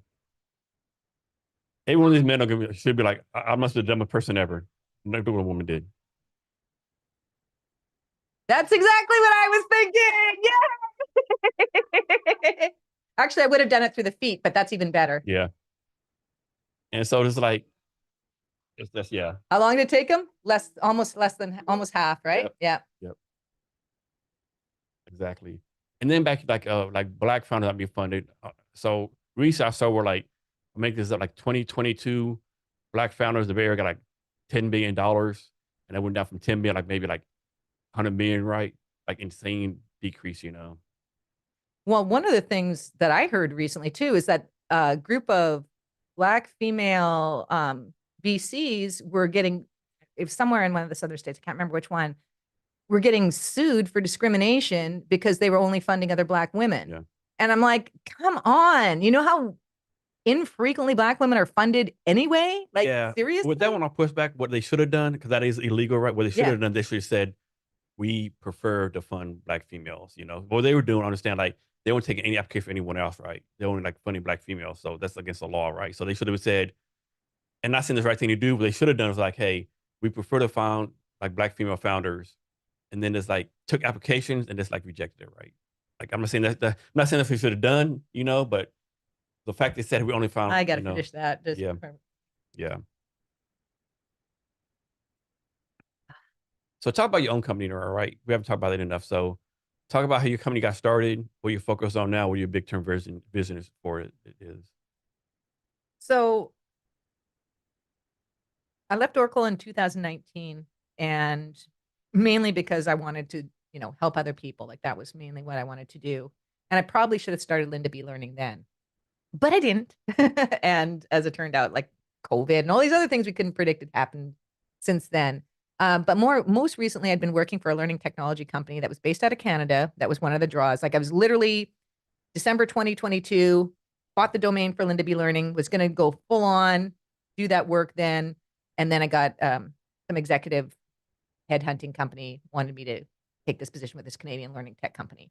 And I was, they were dangling the carrot of the role that I've been trying to pursue since I was 27 years old, and that's chief learning officer. I got close when I was at Sun. I was one of 4 chief learning architects. And so the next job up from that is chief learning officer. So that was the carrot that I'd been chasing forever. And they dangled that carrot. And that's what I found out, that I can come up with innovative ideas, and clients want to work with me and work with that company because of the innovative ideas I come up with. And as long as I'm empowered to work with the dev team to actually build the thing out, then we build the cool thing and the client's blown away. It's awesome. But if all I'm doing, and I was sitting on the sales team for this company, if all I'm doing is pitching the client and the idea of it, and then we just hand it over to the dev teams, and then the dev teams take it and I'm no longer involved, they'd go through their usual processes. They'd build something that was not hitting the target, and the customer would be pissed. And so 6 months went by working for this company. I hadn't been appointed into the CLO role yet, and I didn't see what I was getting out of that. I was seeing that they were getting more from me and profiting more from me, and I wasn't even able to help that many people. I'd work with shitty clients that I didn't like, that didn't value me. And so I thought, no, I'm just going to do my own thing, because I've demonstrated to myself, I think this is the final demonstration that I needed, that the reason we're successful is because we're doing this do it with you model that I'm proposing. So the only thing I need to be able to do is find clients, and clients find me. So that's how it came to be. And it's just a matter of building really cool things. Like that to me is really fun. Like I really like creativity. I really like innovation, and I really like living my own life. Like I like having the freedom to work when I want, with who I want, as much as I want, where I want. I don't want someone telling me, I got to have my ass in the seat at this office for this many hours. No, go away. Like, no, I don't want that. I'm not interested in that. So I'm doing this as long as I need to do it, as long as there's people who need support doing the kind, like, if, I've always been that little bit of a rah-rah cheerleader that's like, you can do it. Like when I was teaching group exercise classes, when I was doing athletic conditioning work as well. It's just convincing people what they're really capable of by doing it with them and demonstrating to them Like you were talking about people who don't have the confidence, because it's not a matter of just competence, it's a matter of confidence too. Like there's people who are like overly confident and they suck, right? Like, so that's an imbalance and that's a problem. And then you also have the people who are actually quite capable, but they don't know it because they've been beaten down or they've been lied to. And somebody telling, I think about my poor nephew, it took him 5 times to get his driver's license because every time he kept failing it, he got less and less confident in his abilities and he got more and more paranoid. And I'm like, Grayson, that's actually more dangerous for you to be freaking out like that. I go, you just got to chill and relax and do the thing. I said, you're letting this guy who's just one guy, and yes, he happens to be the one who has the power to pass or fail you, but you're letting him get in your head, because and I said, just drive with me for a little bit. Let's go drive on the lawnmower for a little bit. Go cruise around the field. Show me you know how to parallel park. If you can parallel park my lawn tractor, you can parallel park my car next. And if you can parallel park my car, you're going to pass your driver's test. So confidence and competence, like they're measure both when you're doing learning, like do both, like tap into how confident are you feeling that's the right answer, Jason? Are you sure? Are you sure? And then you'd be like, oh no, I don't know, man. I don't know. So And what's your vision for your company moving forward? um I I want to see if there is a possibility to scale it. Like, because people know that I do all the AI stuff and they're like, they know I can build Like, you digital think about maybe twins. doing like a franchise model or something like that, or See, I'm so anti-franchise though. Like that's like the opposite of boutique, right? Like it loses its specialty then. And or that's, maybe something like the John Maxwell leadership model, where you have all these like learning people underneath you. yeah, I just, I, You got to figure it out. I just, I'm not sure that scaling this business is the way to go. I want to teach people the skills. If there's a way for me to do that on a broader scale that makes sense, like far transfer training, then that's how I talk about it. Like there's near transfer training, which is just very procedural, right? Like how you make a latte for Starbucks. It's like always step one, step two, step three. With the kind of work that we do with innovation and creativity and design, it's not that. That's far transfer. So you having someone who's there to guide you and to help you apply the steps that applies to your specific situation is such a game changer compared to here's a bunch of best practices and guidelines. Okay, go figure it out. Figure out how it applies to you. And then there's nothing. There's no guidance, right? There's no feedback. And then how's anyone going to know if they've actually done it correctly, right? Or done it in a way that's beneficial? Like, because even correctly, right? Like, is there a correct answer? Like a lot of times it's not going to be a correct answer. It's going to be an iteration. And it's especially when you're creating something that has never been done before, because there's new to you and then there's new to like everybody, right? And those are two different types of novelty. Do you ever do like any public speaking anywhere on learning? I used to Okay. early in my career, and I do a lot of podcasts now Okay. because people ask, and I'm happy to talk to people. But what I found by going to conferences, I mean, literally when I was like 31 and I'm go to this conference and they had this divine design competition and there's like myself and one of my colleagues that I was working with at the time. We're a team of 2 people. And then the other 6 people who were selected to compete are like teams of like 6 and 7, like everybody, their designer and their producer and blah, blah, blah. And it's just me and my buddy Betsy, right? We're like, okay. We ended up winning that competition. And that same year, I also won the Macromedia Innovative E-Learning Award, which of course Macromedia got bought by Adobe. And then Adobe built this tool that was called Captivate, and Captivate and Storyline are the 2 most pervasively used rapid e-learning tools out there. What we did with our with our winning IP for the Macromedia Innovative E-Learning Award is we actually gave Captivate and Articulate the piece of their technology that they didn't have that made their technology game changing, and that was branching. They never had branching. That was literally something I did as an undergrad at UVic when I was like in the 80s. I developed it in a language lab that just, it was like choose your own adventure, right? It was basically a way you could script that in HTML. And so we basically used Dreamweaver, Macromedia's tool, with this customized HTML to create these branching scenarios for car salesmen. It was for Audi of America that we won that for. And so for me to be able to, and then I published some paper like on 7 drivers of performance in a major trade journal. Anyway, if I'm doing that at 31 and everybody wants to talk to me when I'm 31, I'm all like, what the fuck am I supposed to learn from you then? Right? It's just like, and it doesn't even matter. Like at that point, I was thinking that, nobody really cares about what we do because they're all like fawning over us while we're here. But then we go back to work and they want us to do like this garbage stuff, or like in that particular organization that I was working for where I did all of those things, less than 6 months later than that, instead of promoting me, they hired some dude who got so intimidated by me that he decided that he was going to hire a team of people to replace me. And the people that he was hiring, like one of the guys, the only reason he took that job is because he really wanted to work with me and learn from me. And he was the dude who was quite a bit older than me too at the time. And so I didn't know I was interviewing people to replace me. Like I didn't know I was interviewing a team that was going to replace that's me. kind of fucked up. But kind of, right? And it just really hurt my heart a lot because that particular gig, the guy who was my manager was like the best manager I'd ever worked with up in my career to that point. He ended up moving out of state, and this is before, we had really virtual learning or virtual teams like we do now. But I mean, I should have been promoted into his role when he moved away, but no, they hire some dude instead to do it. And I never really forgave my boss's boss for that, you know. And then he ends up putting me in this situation where it's like you can be put on a PIP or you can find your happiness elsewhere. I'm like, dude, really? Like, I won this, I did this, and you want to put me on a PIP? And I'm all like, he goes, well, and I need you to make your decision, like today. And I'm like, can I at least call my husband? And he's like, no, because he's a car salesman, right? And he doesn't want you to have to make a decision, right? You don't really need to check in with him, right? This is your decision to make. And so I'm like, okay, well, you're leaving me no alternative. See ya. Because he thought I would just cave. He just thought I would take the PIP and call it good. And I walked. And I decided to start my own company then. That's when I was doing athletic conditioning. I was working. That's when I went back to school, worked on, got my second master's degree. But I was doing that because I was just over it. I'm just like, this is some bullshit, This is sexism. Like, this is what I'd heard about tech. It doesn't matter how smart you are, how good you are, how many awards you win, what you do.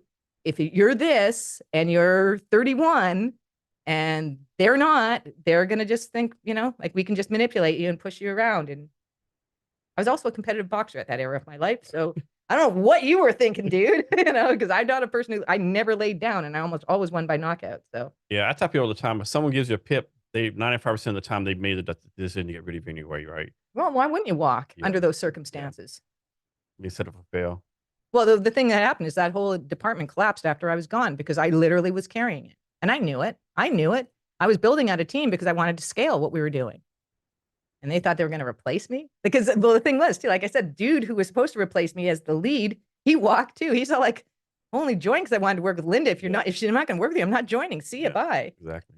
So next one, what would it take? What would it take for this to happen? Right? Suppose when your founders you're working with, they say, "Hey, Linda, I know you have your own company, you're doing the consulting stuff, but like, we want you to work full time. We want to stop your company to work with me full time. Whatever you want, you can have. Right? Money, position, title. We want you with us 100% of the time, and stop doing consulting. Like, what would it take for that to happen for you? Like, what would it take for someone to convince you to stop your company and like just work for like this random tech company full time?" I literally just did that last year. So I know the answer to that's hard no. No? Okay. Yeah. So there's nothing anyone could offer you: money, position, title, equity, like you work remotely, whatever you want to do, just be with us full time. Or no? No. Okay. Okay. Easy answer. It's a one-word answer. No. Okay. Nice. Okay.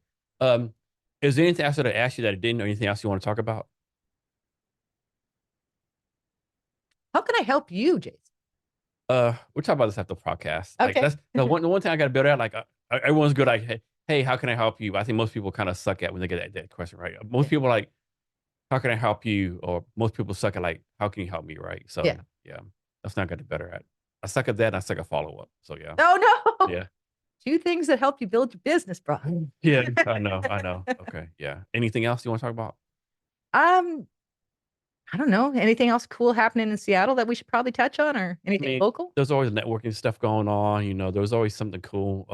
Like here in Pioneer Square, like I told you, they're doing is like the Cinco de Mayo margarita taco crawl from like 12 to 7. That's pretty cool.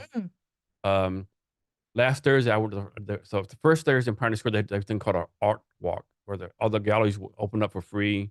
Like that's awesome. I've done it a couple of times at Sam. Yeah. So I did that this Thursday. That's pretty cool. I got to see a lot of Salvador Dali paintings. Nice. I have a Salvador Dali. Yeah, that's pretty nice. Yeah, there's always stuff going on in Seattle, right? Yeah. Of course, like tell people if you got to network, but like don't network too much because like you do.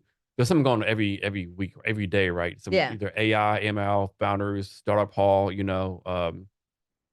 A friend of mine, Navita, she does like a monthly.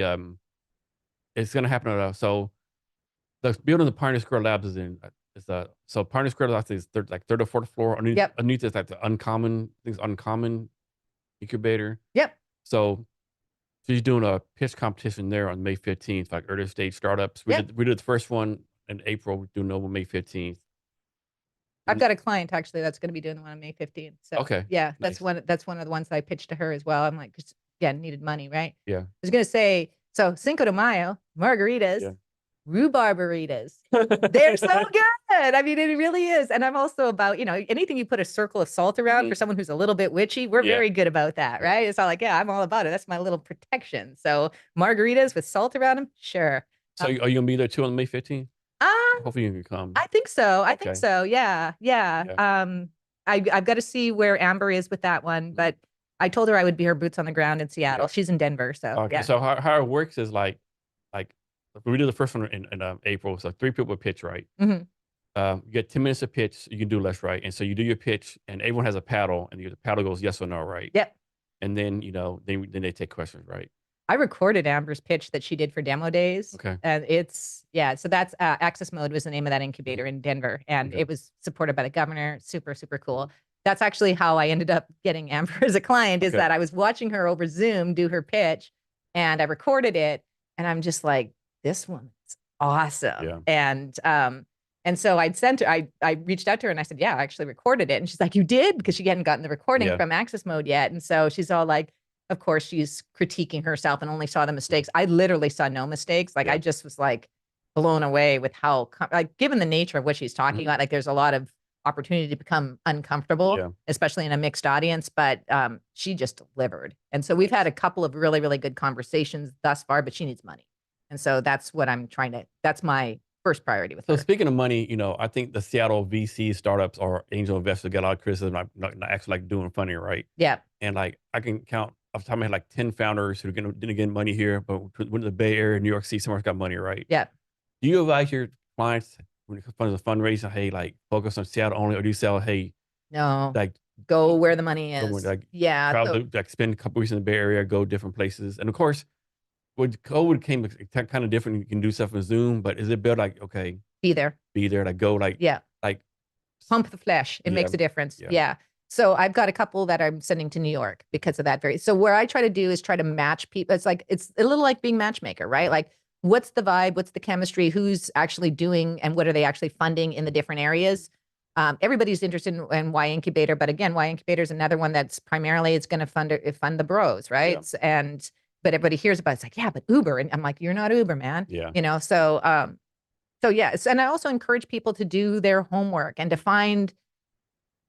It's so much easier to find things than it has been in the past, like that, and especially within your own communities. Like the number of people that I connect, like Brandeis Marshall, good example of that, right? She funded and started her own association, Black Women in Data. Like that's all her. She's in her third season, her third time of doing her conference.